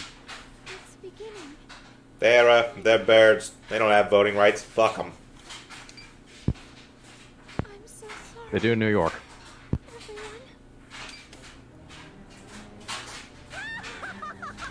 everyone. Yes. Twist, suffer, tear at each other's throats. I'll give this to Yume Dono. She really enjoys being evil. Yep. Also, I did look it up. You have to be on a second playthrough to get the Supernova Strike. Okay. You can't do it on the first one. I wasn't sure about that.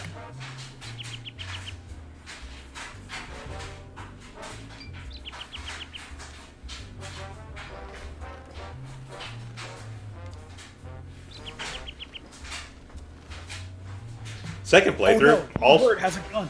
yeah. Second playthrough also allows you to go for the Ratchet relationship path.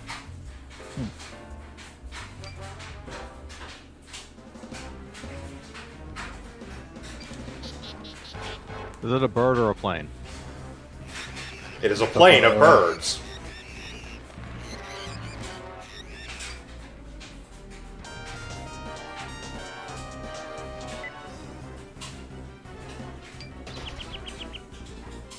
He needs a better ringtone. I mean, I can change it. I just only have like one other one right now. Ah.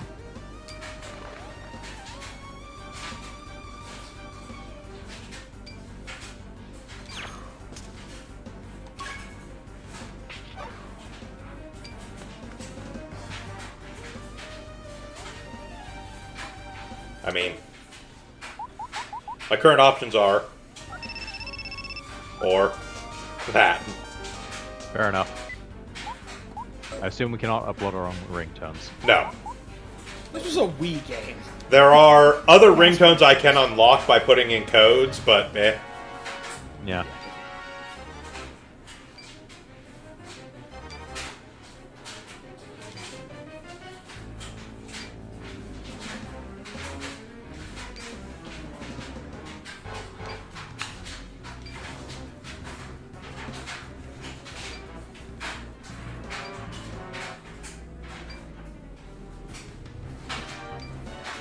I'm gonna have to go yell at her again.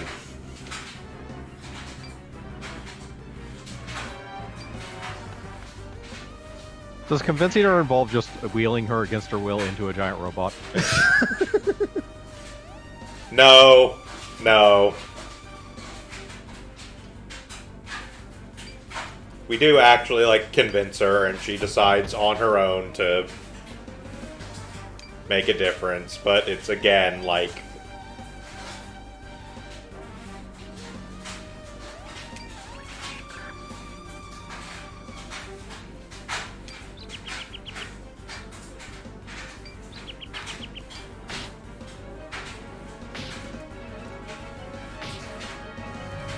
That bird we saved kicked some insect ass.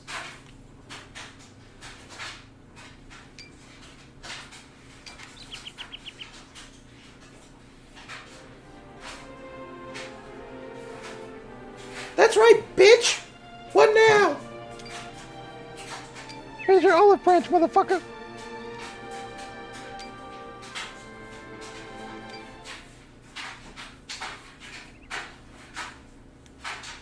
See? Birdcage.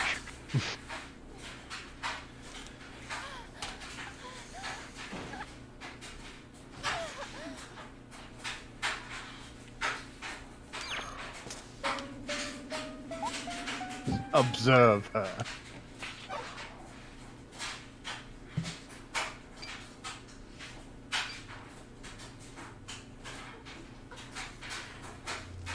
That's right, we yelled a woman into being able to walk again. I feel this We might are be saying doing the Bible stories. main character is Jesus. Oh my gosh, Diana. You just walked. You're trying so hard to live. Oh yeah, I've been able to walk. I've been able to walk the entire time. I'm just lazy. My legs should die first. That's my fate. I want to be ready for it. And like that bird, I'll soar. Falls over again. Like that bird, you will have hollow bones. I thought that I was a slave to fate, and it was a waste of energy to resist. But then I heard those birds, and the passion in your voice, and I realized I was wrong. You told me to keep on living, even if it brought on pain and heartache. You really are cruel, aren't you? Shin, I will fight as long as I'm alive. I don't know how strong I am, but I owe it to you and to my feathered friends to try. I will make a bird costume and protect the city. Tone it down, Diana. I will become Birdman. Caw. So she'll be a solar-powered superhero and then eventually become a lawyer? The NYPD is going to begin a systematic attack in about 5 minutes. You need to go. The NYPD is not coordinated enough to do a systematic attack on all the birds in the city. Apparently it is. It's in Central Park. Nor is there a system to attack. I'm pretty sure birds are not that organized. I would like to think about this line for a moment. It's in Central Park, right? We should have time to make it. I remind you, Sunnyside's house, where we currently are, is in the middle of Central Park. Don't we literally have to leave out the gate Yes, behind her? the gate, over there.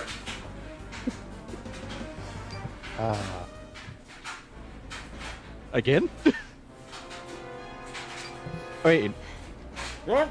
Central Park!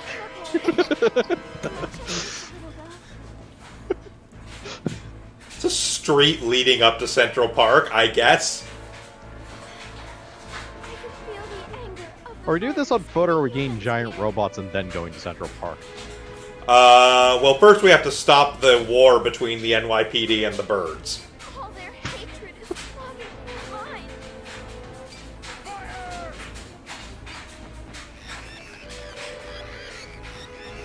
So first, Diana has to spirit bomb all the birds and police, and by spirit bomb I mean psychically teach them the value of friendship. Everyone, please, you have to stop. The birds are being controlled by an evil force. They're not listening, for obvious reasons. I have to stop them. I have to. I don't get the feeling this is the start of her supervillain origin. Everyone, you have to stop. Shoot the woman! She's in league with the birds! Please, you have to stop all this hatred. We are, with bullets! You don't know what you're doing to yourself. You have to stop. We will when we're out of ammo.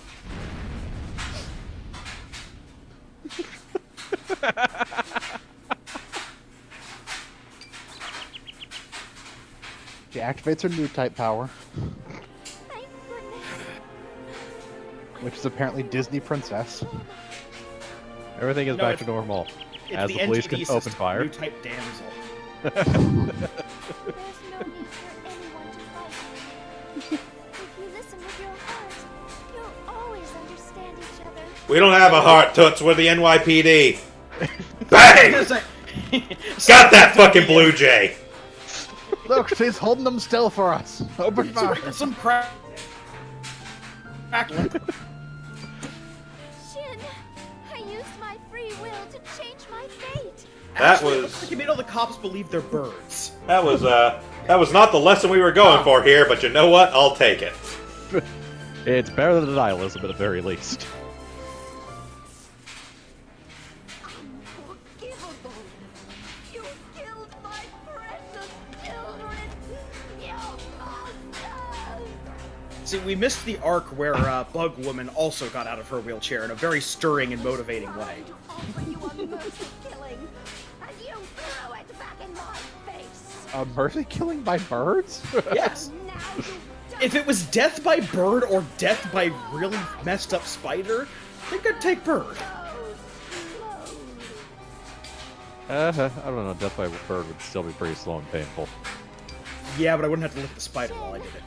Please take me to Uncle Sunnyside. I want to be Yikes. able to stop and help fight this monster. I Sure. believe in peace and understanding between all things except fuck that woman in particular. All right. So as we're about to get suited up and get deployed, as you remember, everyone has a weapon on their Kobu that's tied to, their character and their character arc. Who wants to take a guess at what Diana's weapon is? Does she have birds? Maybe. She has bird bits. Oh, here we go. Those flags are starched to hell and back. They do not move.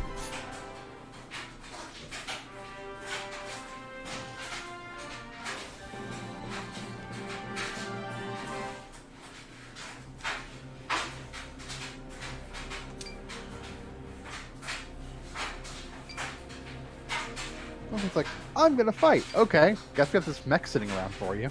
Well, yeah, they were planning on inviting her to be a member of the New York Combat Review. They designed a Kobu for her. Shinster, we're literally sitting on a new type. We are absolutely going to take advantage of that.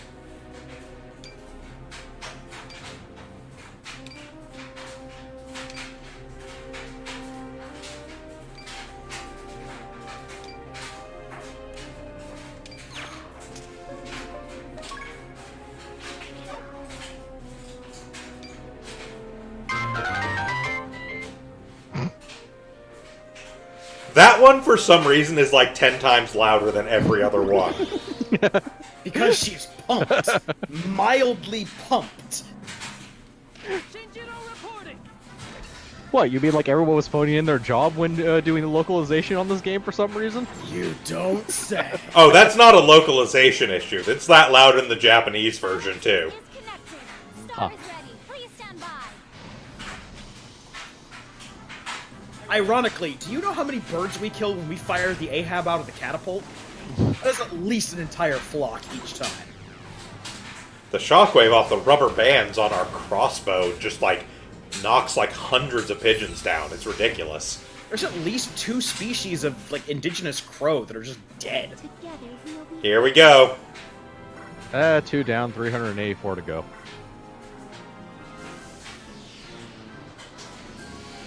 She has bird funnels. She has a robotic bird and a giant armed syringe gun because she's also a doctor. Yeah, I figured there'd be something doctor related. Remember that thing that's been brought up like twice about her being a doctor? I don't believe in prolonging life, but hedging my bets. Do you know how much they make? Yeah. Most of her character development so far has been birds and nihilism, but oh yeah, she's also a doctor. Alright, brief break here before we get to the combat section, because I'm going to grab myself another drink.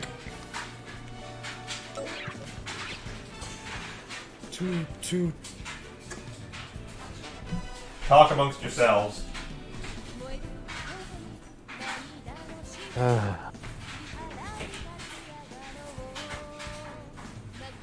Why don't all of you, watching at home, list your favorite bird and why it's pointless to save them?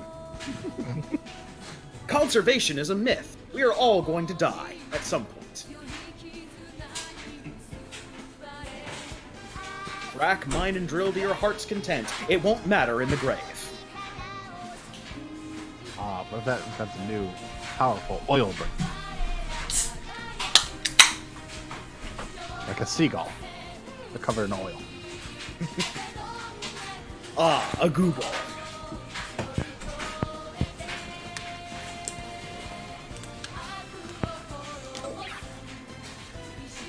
Alright, let's get to this. Alright. Ace. Yep, we have gone up to Ace. Through various things, we actually managed to max out Diana's motivation, which is nice. Excellent.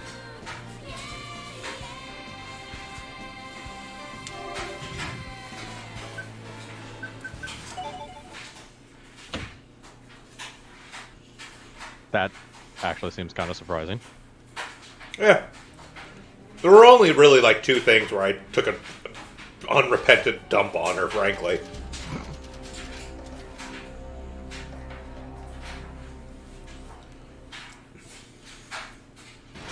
It's showtime! Is that somebody? Diana. I think that was Cherry, actually. Oh. Yeah. New York Combat Review. Let's do it.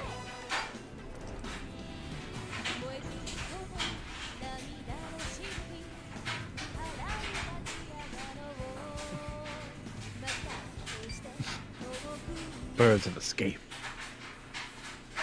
So to see outside your unit, we only give you this one camera. Steel Battalion Connect version.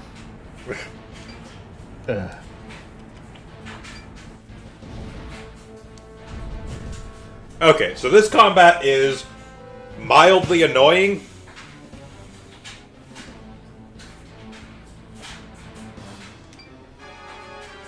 That's goo. It shoots rotten cantaloupe. insect venom Uh-huh. on your rope. Okay. Also, minor nitpick, I know, but how does Ratchet know that's Yume Dono? Yume Dona. The name of the bug woman with the knife chandelier hat is Yume Dono, which we know because Josh told us from the cast information that he gave us, but has never been voiced by any of the characters, including Yume Dono. Yeah. Good guess. We've not actually gotten an introduction to Yume Dono like we did with every other boss, now that I think about it. Like I said, it's a minor nitpick. There's been so much other stuff to shout at this game about, mostly Diana and her weird Noah complex. Okay, so this battle is twofold. So first, there are these sort of little venom eggs that have been dropped down here. We have to take those out before they pollute the soil. If I think 3 of them actually manage to fully pollute, we lose the combat. Meanwhile, we also have to go up in the sky and destroy the things that are dropping those on the ground. Yeesh. So, First things first, our standard going into the tie stratagem to have defense up. Yes, sir. And we'll throw a Protect on Diana, because I guess, why not? And we're going to go ahead and take to the sky with Shinjiro. Now, the thing that makes taking out the actual poison droppers annoying is that they're behind this insect wall. So first we have to take out the insect wall, then we have to take out the poison droppers, all while doing that and taking care of the things that are dropped. Uh-huh. Now, mind you, Shin, good job. each spot on the actual insect wall is not super hard to take out, but it only takes out a small section of the insect wall.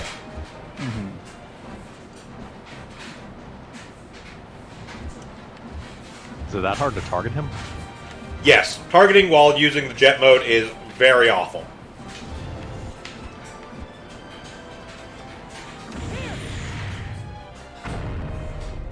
I can get angle on it from the exact spot I am in here, and apparently nowhere else.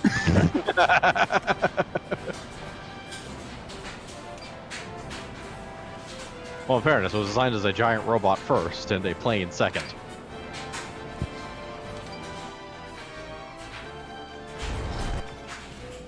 Okay, so Subaru I am going to actually leave on the ground, because she is really good at dealing with the venom sacks down here.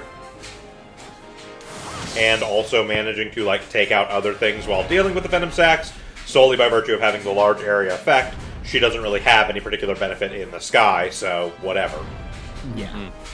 It's one of my minor complaints about this game, actually, is aside from the super moves, no characters are really all that different in the sky. And I feel like that's kind of a missed opportunity. Yeah, you could have like Shin fly his plane through things and other nonsense like that. Like, they could literally just have... actually attack. Yeah, they could literally just have... Well, even they could have, like, different attack types. Like, you know, one of them has missiles. One of them has, like, a machine gun. Subaru explodes in place.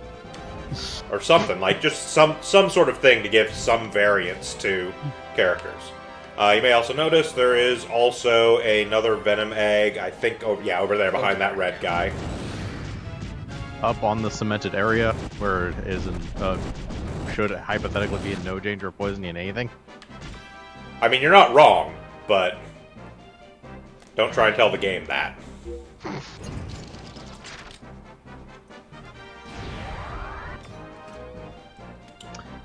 So, AoE's in front of her for attacking?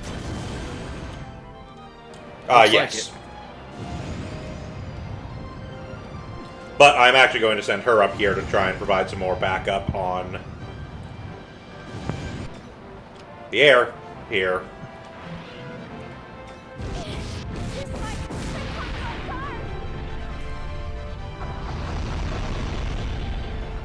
Yeah, like, especially Diana, who has air bits.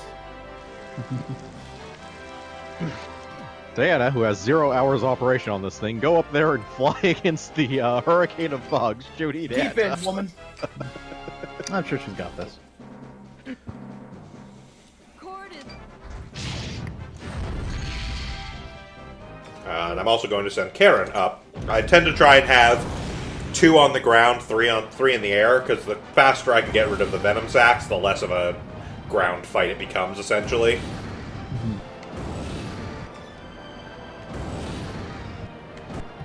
Yeah, because once you destroy the droppers and you've taken care of all the existing venom sacs, there's no reason to be on the ground. Basically.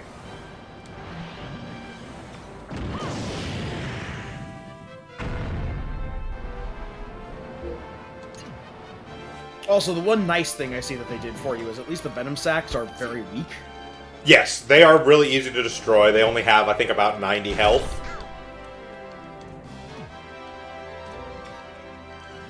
And it takes, like, I think 2 or 3 turns for them to fully actually infect the area. So that's, like, nothing, really. Yeah. And the Venom Droppers also do not always actually drop a sack. Sometimes they'll just power up one of the units on the ground. The actual power-up they get from that is negligible.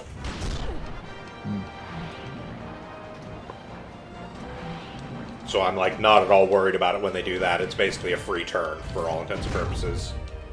So I forget if it was this way for the other Sakura Wars games, but it seems like they had a bunch of new ideas for combat stuff. Like this fight is fairly technical. It's got a bunch of gimmicks to it, but the gimmicks don't seem insurmountable. They're just little gimmicks. But it seems like they didn't go all in on any of their gimmicks. Just because they were more focused on doing the visual novel side of things than they were on the combat side of things. Yeah, kind of. I mean, the other games were not great on, like, tactics and strategy and combat either.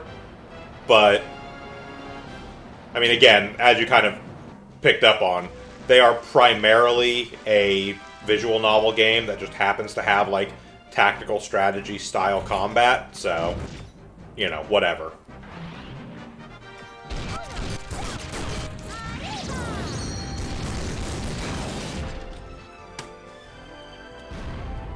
Now, don't get me wrong, I do like when visual novels throw something in to spice things up.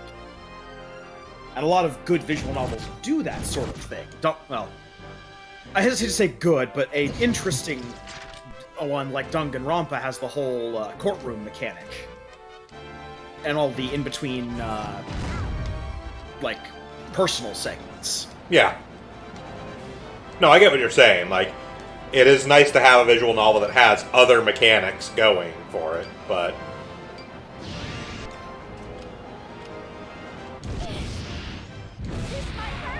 Do 3, that should be enough to deal with that.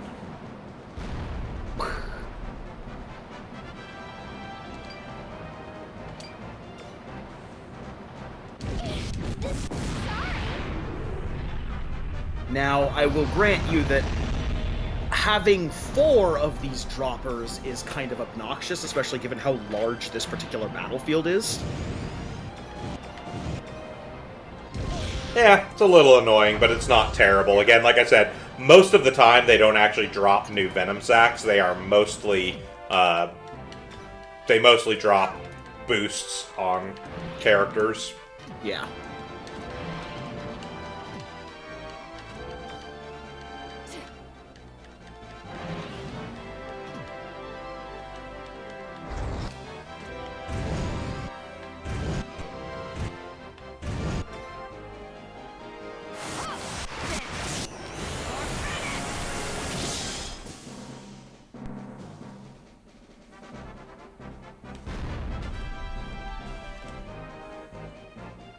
Enemy.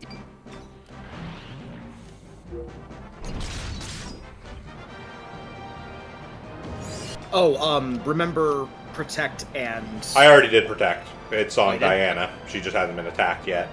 Ah, okay.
Yeah, I mean, do that.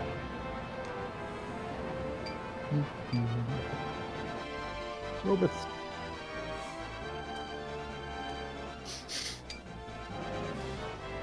The masked woman. What's with that uniform? I refuse to fight unnecessary battles. I shall retreat for now.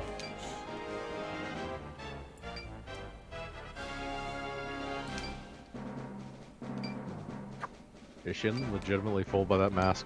Yes, everyone is. Everyone is legitimately fooled by that. So, the first thing we're going to do is get Rosita up here so she doesn't die.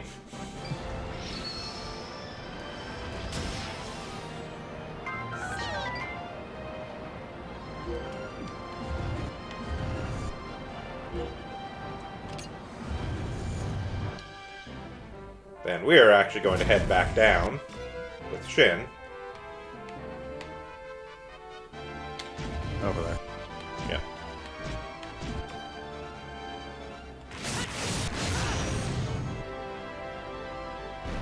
There.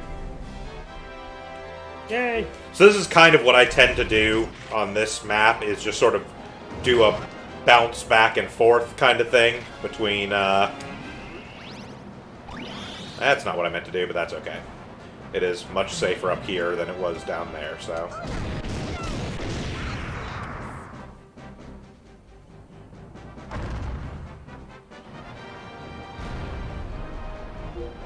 She should be alright.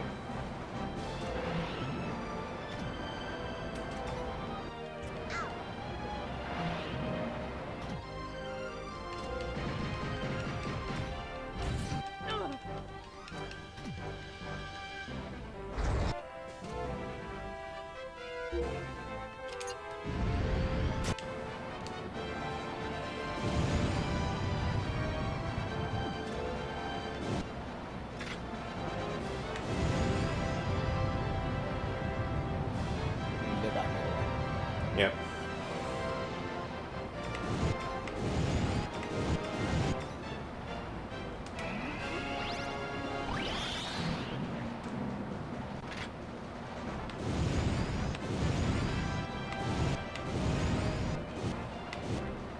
That is a weird AoE. That's just how the joint attack works in the flight mode. It's very bizarre, but... I can understand why they do it, because there'd be very little opportunity to do it between two pilots in side by side, or in the way that it works Yeah. on the ground. It's just, it's a little finicky to actually aim that thing. Yeah, in concept it's fine. In practice, it can use some work.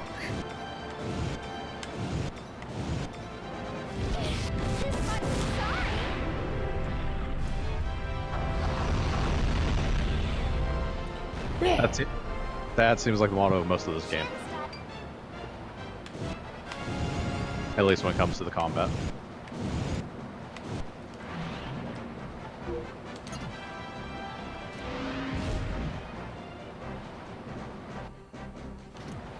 Oh, what? Is that the only one left? No, there are 2 remaining.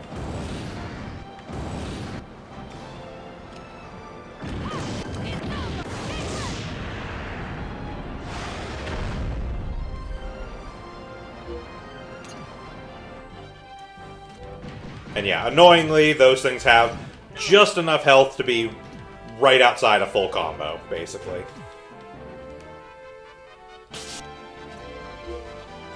Peace out!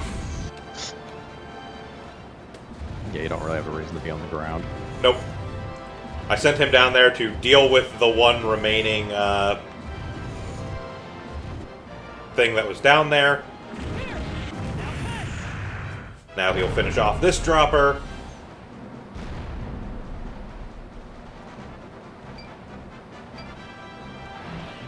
And basically at this point there is no chance that another Venom Pod is going to drop in the same and have enough time to actually fully infect before we deal with the last Venom Dropper, and that's basically all we really need.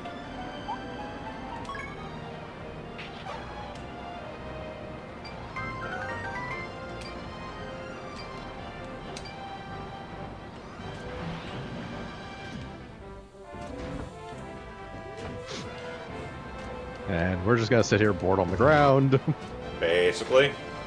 Did any of you bring a deck of Dark Numa cards?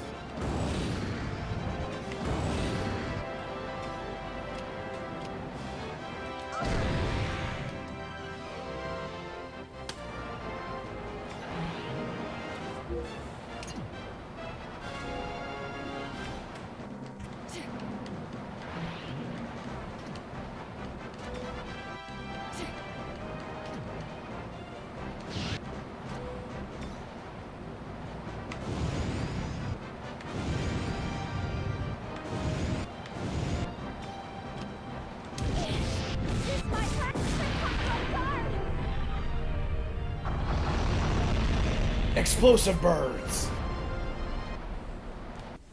And there we go. That's the first part of the combat done. Woo!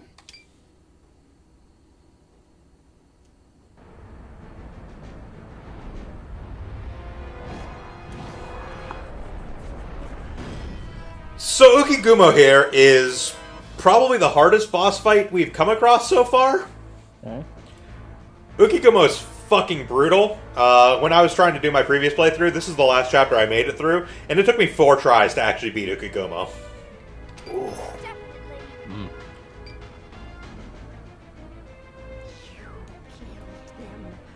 You killed my baby!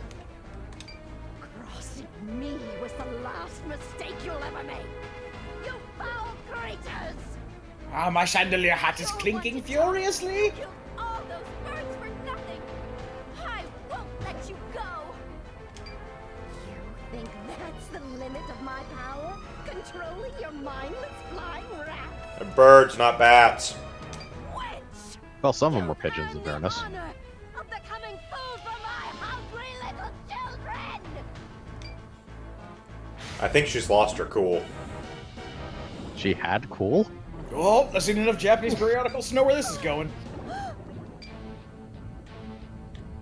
Poodly, poodly, poodly, poodly, poodly. Hate, kill. Humans shall die as slaves. I control your fate. And now you shall kill the boy. Look, I know you're controlling her, but I think that's really unlikely. And you don't know why, but you're dying to try. You're going to Kill the boy. Sha-la-la-la-la-la, don't be shy. Stab him in the eye. You want to kill the boy. Sunny Side.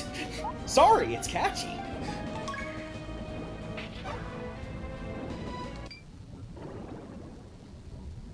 You will never learn to be a hero because you never learn to stand for yourself. The future is flexible. To have faith and to take action is all it takes to change fate. What nonsense is this? Nonsense. I bring you suffering. Bow to me. Do you want us to bow or do you want us to die? Oh, Both. Fair enough. Fate is created through the exercise of free will. She doesn't think through her own motivations so well. That statement seems inherently contradictory. You have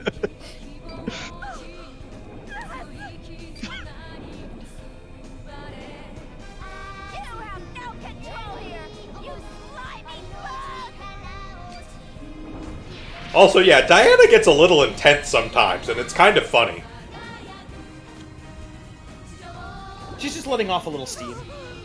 No, that's impossible! She is hot-blooded. You are under my control. And I demand that you all die!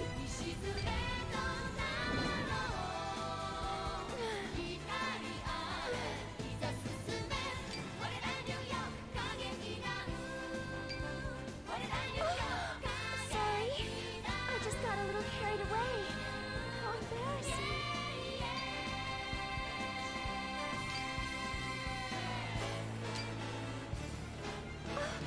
I finally got to see a side of you that isn't halfway burying yourself in Sunnyside's backyard, just letting the worms do the work.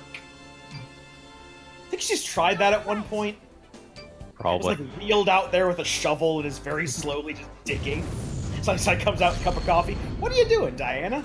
Digging a grave? Okay, so part one of what makes the fight against this boss a pain in the ass. It's entirely in jet mode. Now, I know this is not the first boss we've had to face entirely in jet mode, but the dragon was kind of a joke, let's be real. Part two.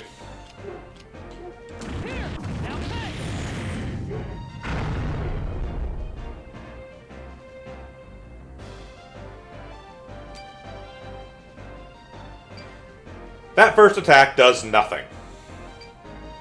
Has to do nothing. Yep. Scripted to do nothing. Yes, it is scripted to do nothing. Ah.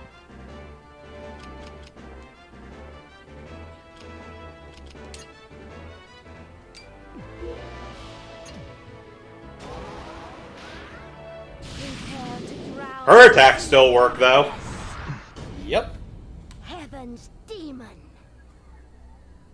Dancing infestation.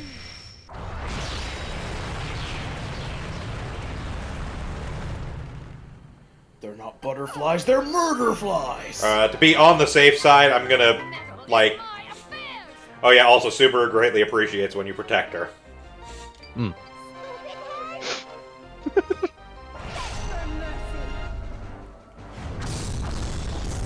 You'll note, by the way, Shinjiro's the only one who's gotten a turn so far. Yep.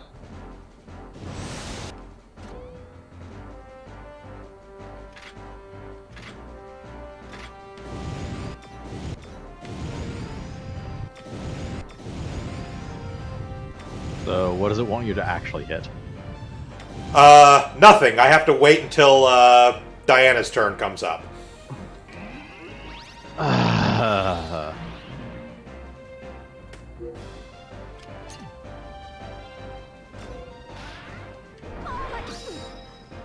So I assume you can't land and ignore her existence. Nope. Like I said, this fight is entirely in, flight mode.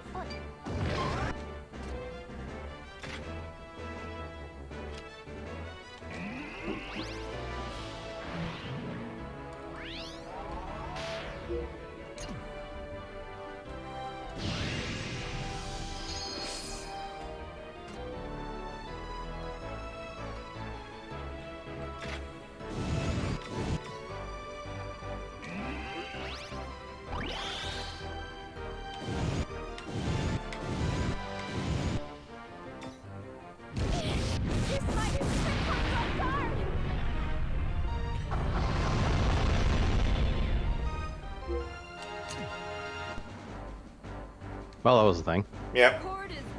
So we have to go through like a full cycle. And eventually it'll decide we've sat here long enough and wasted our time. And then Diana will be like, maybe I can clear away her Dark Numa with my Numa. And then you can actually fight her.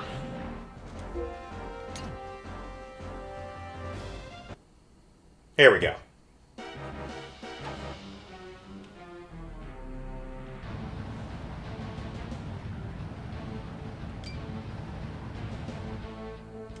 I'm not totally used to my star yet. If only I could put more of my Numa into it.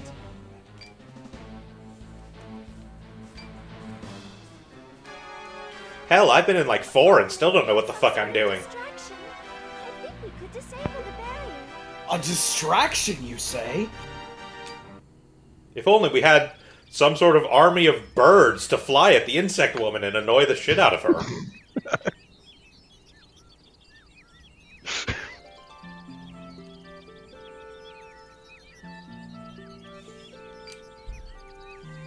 Come birds, kick her ass.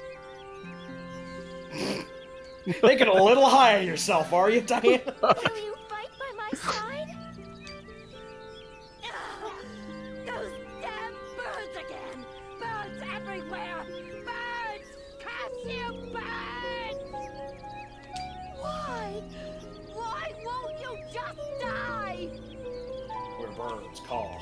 Seen here, everybody who played Sakura Wars so long, my love. Now's our chance! Ah! Bird beam!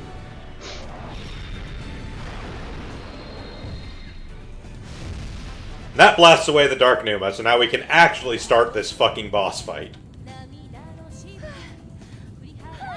It would have been great if you didn't have the turn of, or the complete round of doing absolutely nothing. Well, other than healing back the damage she inflicted by beating the shit out of us, while she was perfectly able to attack and we were able to do nothing to her. Yes. Like I said, this is the hardest boss fight we've seen so far. This may honestly be the hardest boss fight in the game. Just for that you basically have to spend an entire turn just like spinning your fucking wheels. Also this.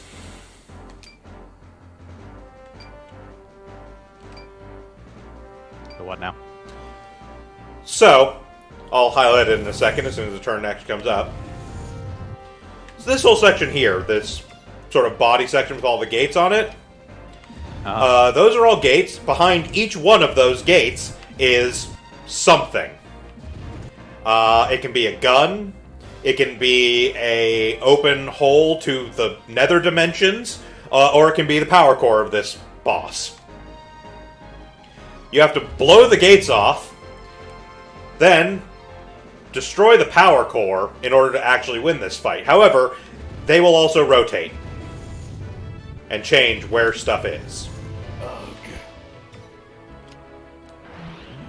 So, normal boss fight procedures. Also, I think this counts as a new fight, so we're going to put Protect back up. We're actually going to protect Diana, because she is probably the most important person in this fight. Her super move, for reference, is a full heal on somebody. Nice.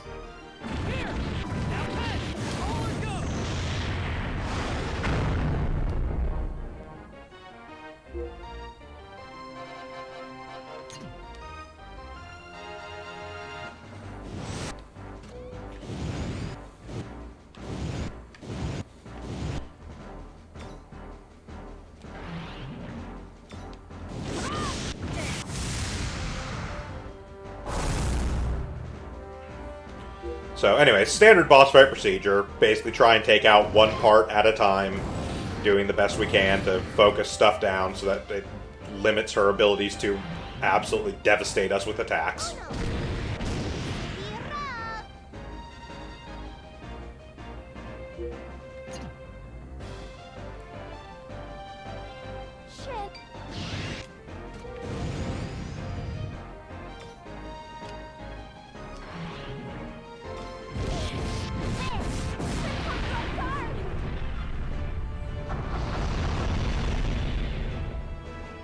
Birds. Bird element. Ah, it actually gets destroyed. Yes.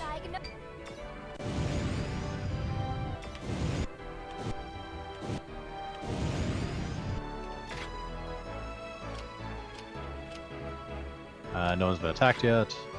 Yep. Shoot at something just because. Yeah, pretty much. Just had to get to a point where I could actually target something, basically. Yeah.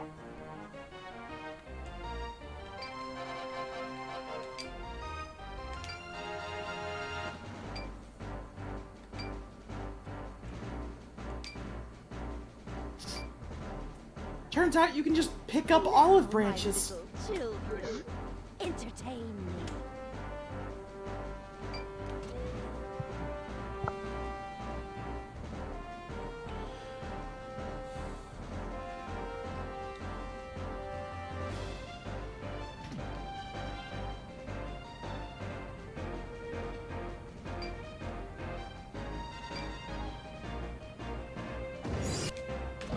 Sacred land? Hand, not land. Sacred hand, okay.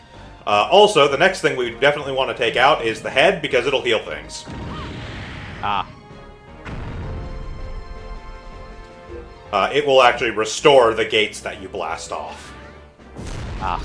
Just to be excessively annoying.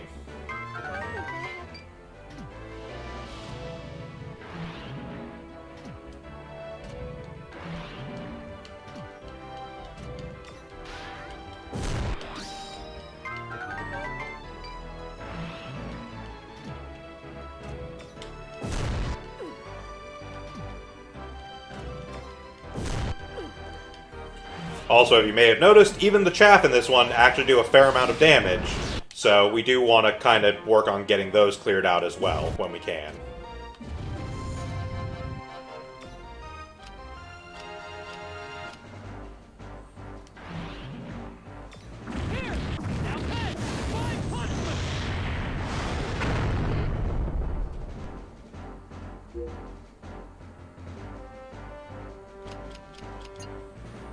And at this point, we're actually going to go back to the balance strategy, just so we can pull off super moves. Yes, sir.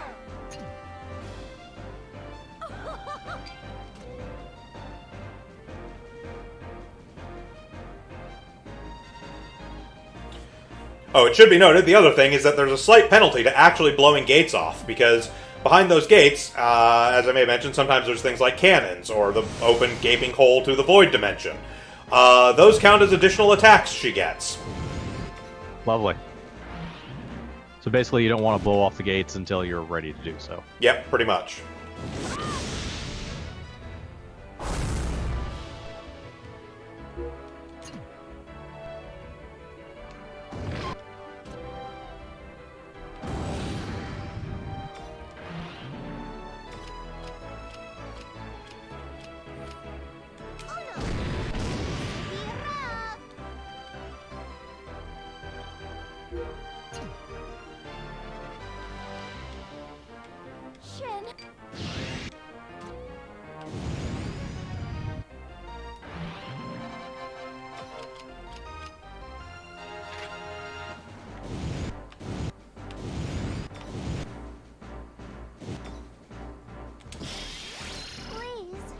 Yes.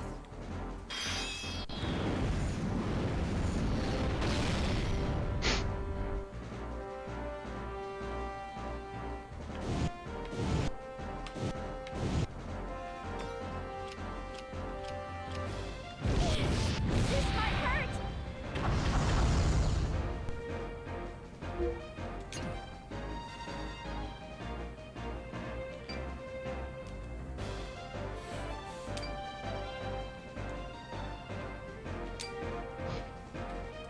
Monkey D. Rosita.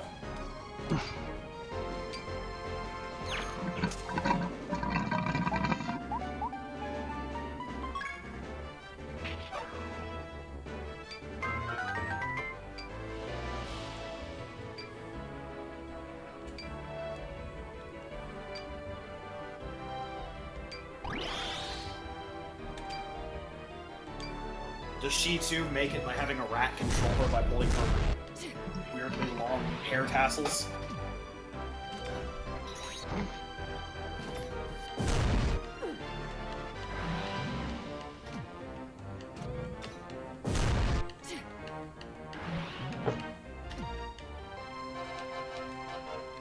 Cord is.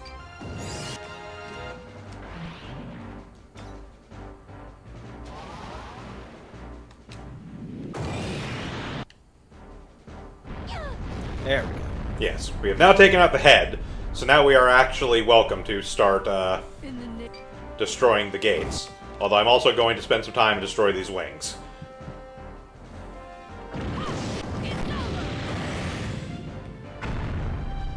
What do the wings do?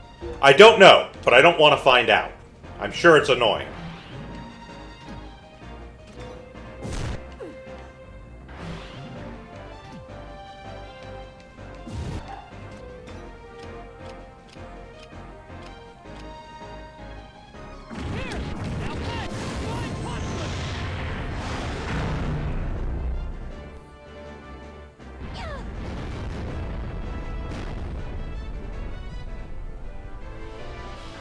Also notably, each wing has its own health bar. Yep. Well, everything seems to have its own health bar. For boss parts, sometimes they are like paired or grouped, but in this particular instance, they are definitely not. Yes, yes, you're gonna spin the things.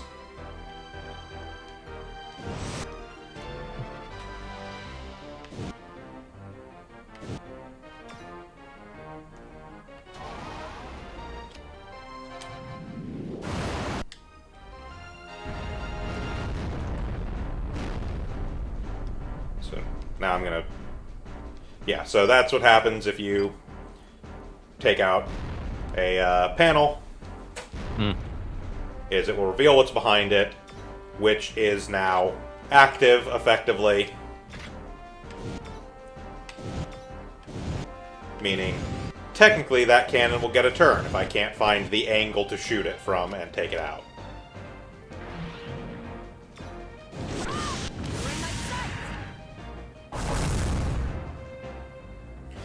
Also has a lot of health. Yes. Yep. Every part of this boss has more health than it should.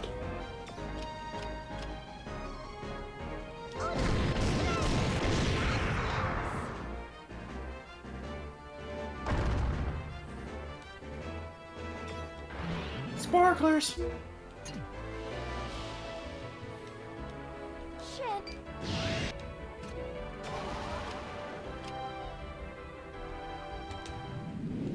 So here's Diana's super move. Kill you all.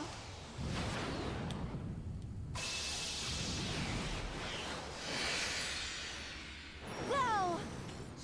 Let's begin. Major operation.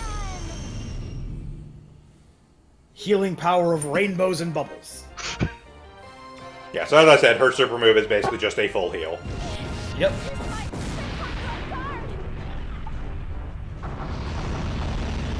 Which makes her basically the most valuable member of the team. Well, that makes sense.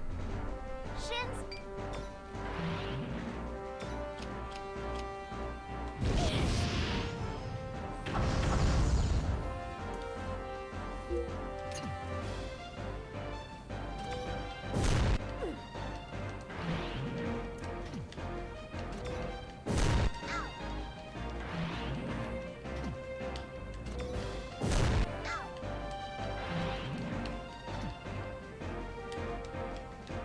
Cord.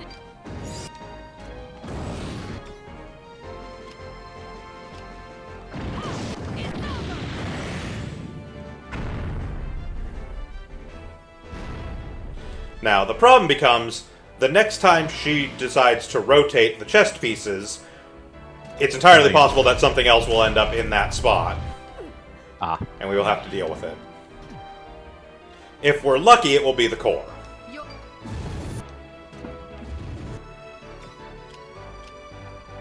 Here! Now then! Forward go!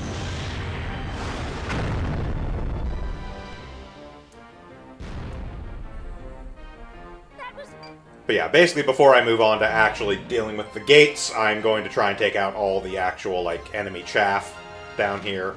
Just because that's basically the best thing to do at this point. Yeah, I figured that's what you were doing. now my So now they're going to spin. And we will see what ends up in that spot. Another cannon. Okay. Yep. Which is now going to activate. But she was motivated enough that she pulled off a defensive counter and prevented its attack from working.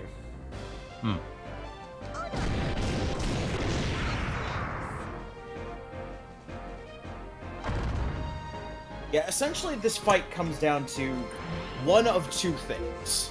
Either you blow open all the doors and then just focus on a bunch of joint attacks to try and whittle everything down as much as possible, or you turtle up and only open one door and then just wait for the rotation to bring things around to kill. Eventually what you do is you just sort of, like, you clear out everything else and then you just start blasting doors open, basically, because, like, for instance, the cannon I destroyed isn't going to restore at this point, because I already got rid of her ability to heal. Right. So, like, eventually I will essentially just start blowing open doors until I find the core. But for now, I'm just dealing... Like, the door I opened, I didn't even open on purpose. I opened because it was caught in Subaru's super attack accidentally. Yeah, he's basically killing things in order to reduce the amount of damage he's taking every turn. Yeah. And it also helps to slowly whittle down the stuff in the actual center piece. Yeah, So, it does. Drop that, because we want to guarantee to get that off.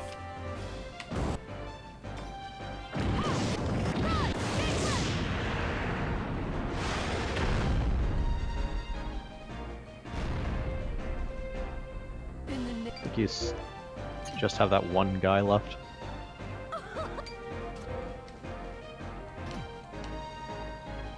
And whatever the hell that is.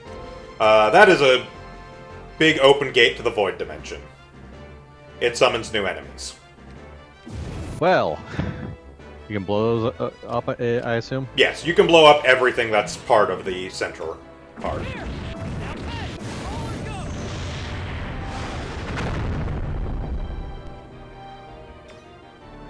At least it doesn't have that many hit points.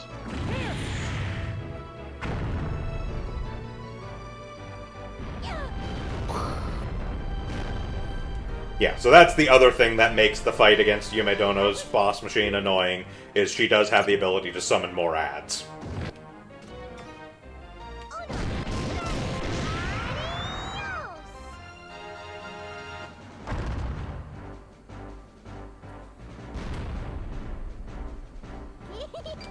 But as long as you don't blow open too many doors at a time, it is limited to effectively one per round, so you can still kind of handle it.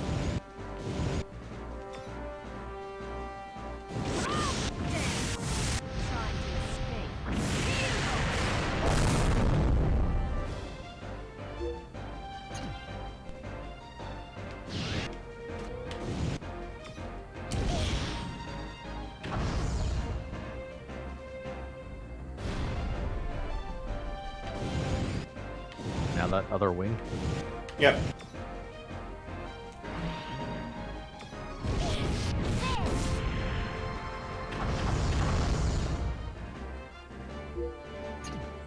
Which again, I legitimately don't have any idea what the wings do. I just don't want to give them a chance to show me.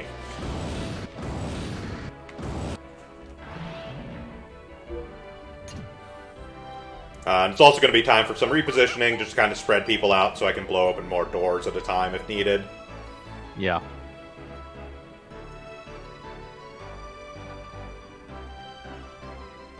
Because eventually she's going to get dead draws anyways. Yeah. Not this time.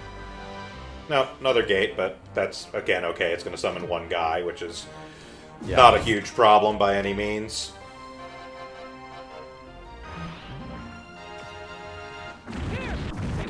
And Shin will eliminate the gate by himself.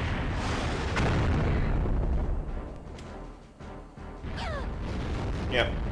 And this time he didn't even have to cherry tap it. So Yep. apparently it has exactly 170 health. Basically. Because he hit for 169 last time. Yep. There is a small amount of variability to damage in this game. It is usually not important, but every once in a while that happens.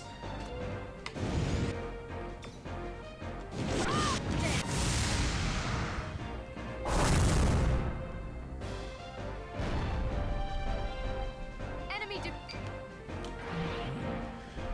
Now, fortunately, there is no timer on the boss in this. Yeah, I was gonna say, if there was a timer on this one in addition to everything else, that would just be, like, Miserable. pushing it into absurdity.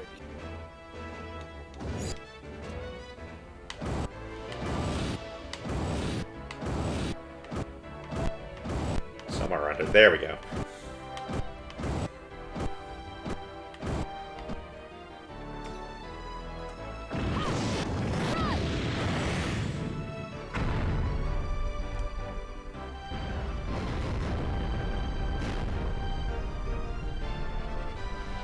Yep, cannon. Yep.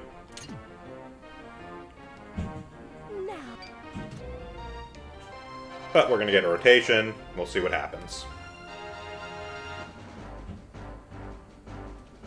That's a cannon, and that's a blown up. Yeah, blown up gate. Yep. So, she'll get a shot off with the cannon. It's not too bad.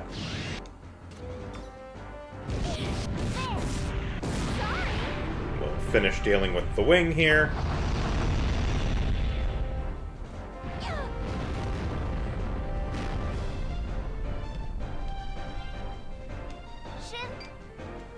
And we'll throw down a defense, and then we'll keep moving around to the front.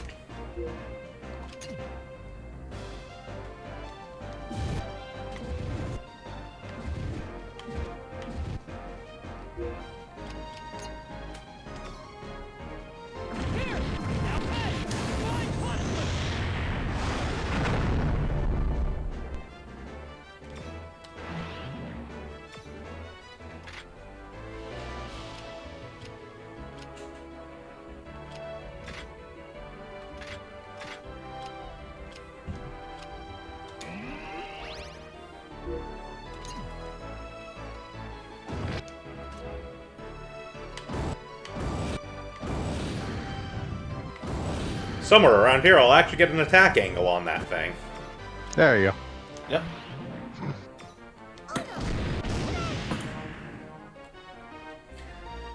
Again, there are some problems with flight mode.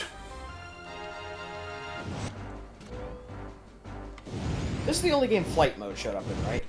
Yes. It's one of the big things about the stars are like, oh, they're able to fly. Well, at least they're able to, like, turn into the jets and fly. The bigger robots that the previous team got did have the ability to fly, but it wasn't treated as, like, a separate mode, because it was literally just like a jetpack on the existing robot kind of thing. Okay, so we've got a gate. Yep.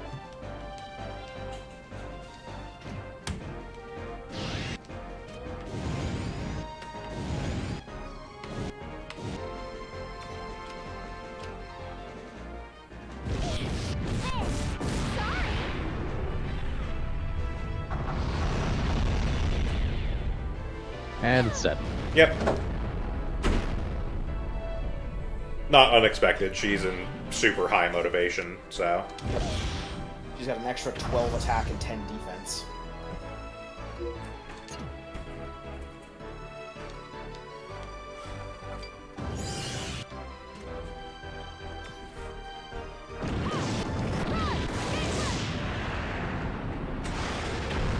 So yeah, honestly, that's one of the other things that's kind of annoying about this boss, is it's just really slow. Because...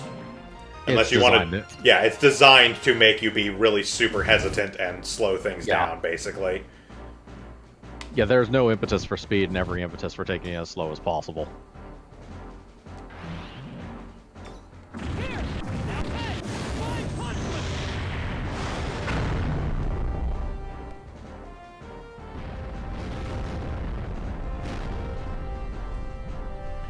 There's the core.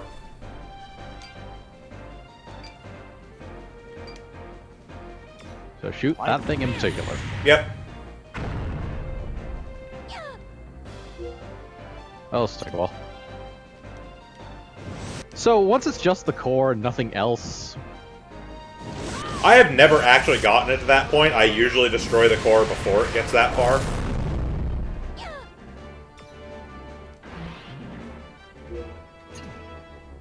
So I don't know if there's anything special that happens in that particular circumstance.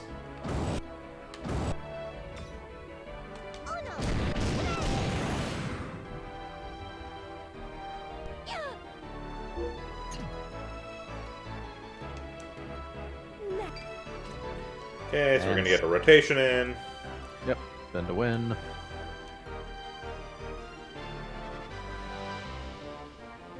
And the core's over here now.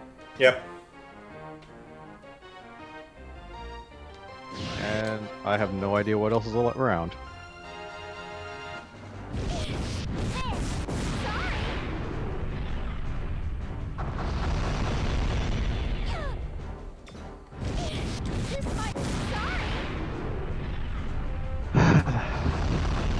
Diana, will you stop apologizing to the creepy insect woman for destroying her giant mecha? Can't just forego politeness. There's an order to these things.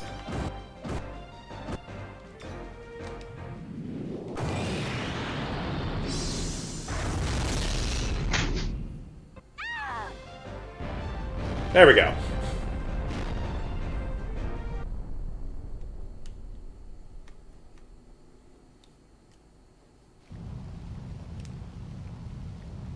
I won't forget. I'll never forget this humiliation. Aren't you dead? Help me, No. my children. Help me. They're demons. They don't die that easily. Didn't what's-his-name die? Who? Dokorobo? Yeah. No.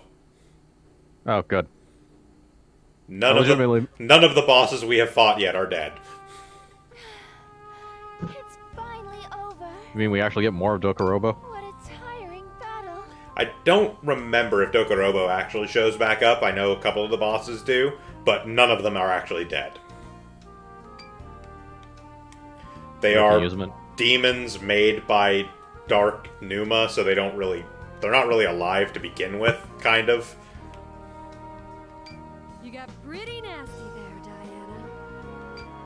Yeah, you slimy bug.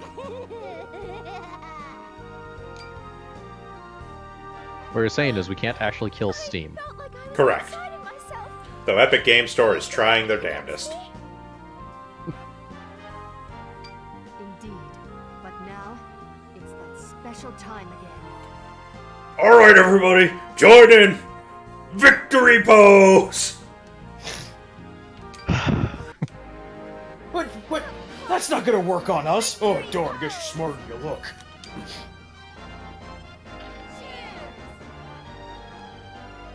I would love if Dokorobo was hiding somewhere in the picture every time. Yeah. Like he's in the far distance on the building in that one.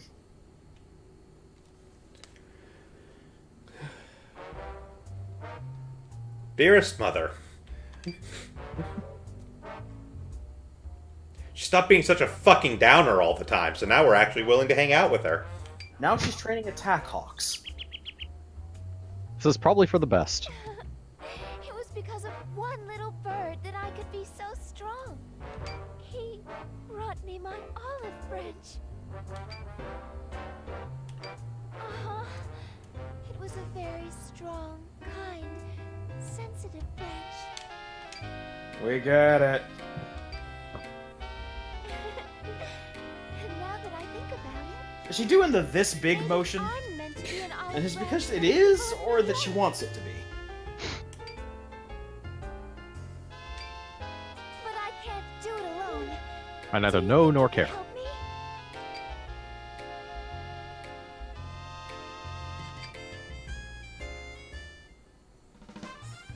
We are not Improvising in Hamlet. Sorry, Hamlet, but that's not the question. Oh god. The question is how to be. How do you use the time you've got here? How can you show your love for others and for the world?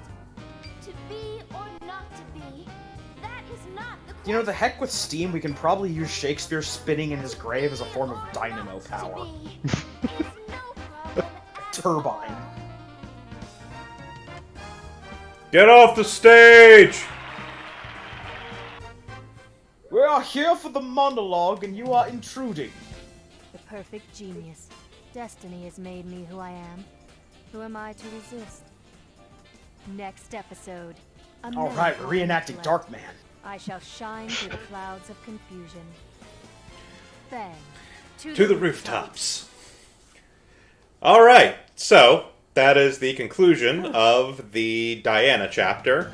And next chapter we get a melancholy intellect, the Subaru chapter. We are just over 8 hours into this game, 8.5 hours here. And just basically hit the halfway point.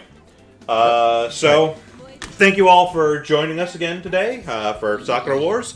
We'll be back tomorrow around 2 p.m. Pacific for some more Super Robot Wars tea with myself, Krampus, and Shiv. And other than that, we'll be back on Tuesday night with something. We're still figuring that one out around 7 p.m. And then next Saturday with more of this Melancholy Intellect. So thank you all again for joining us today, and we hope to see you again soon. Have a good one, everyone. Bye, everyone. Yep. Bye. Remember to watch out for birds. And people in bird costumes.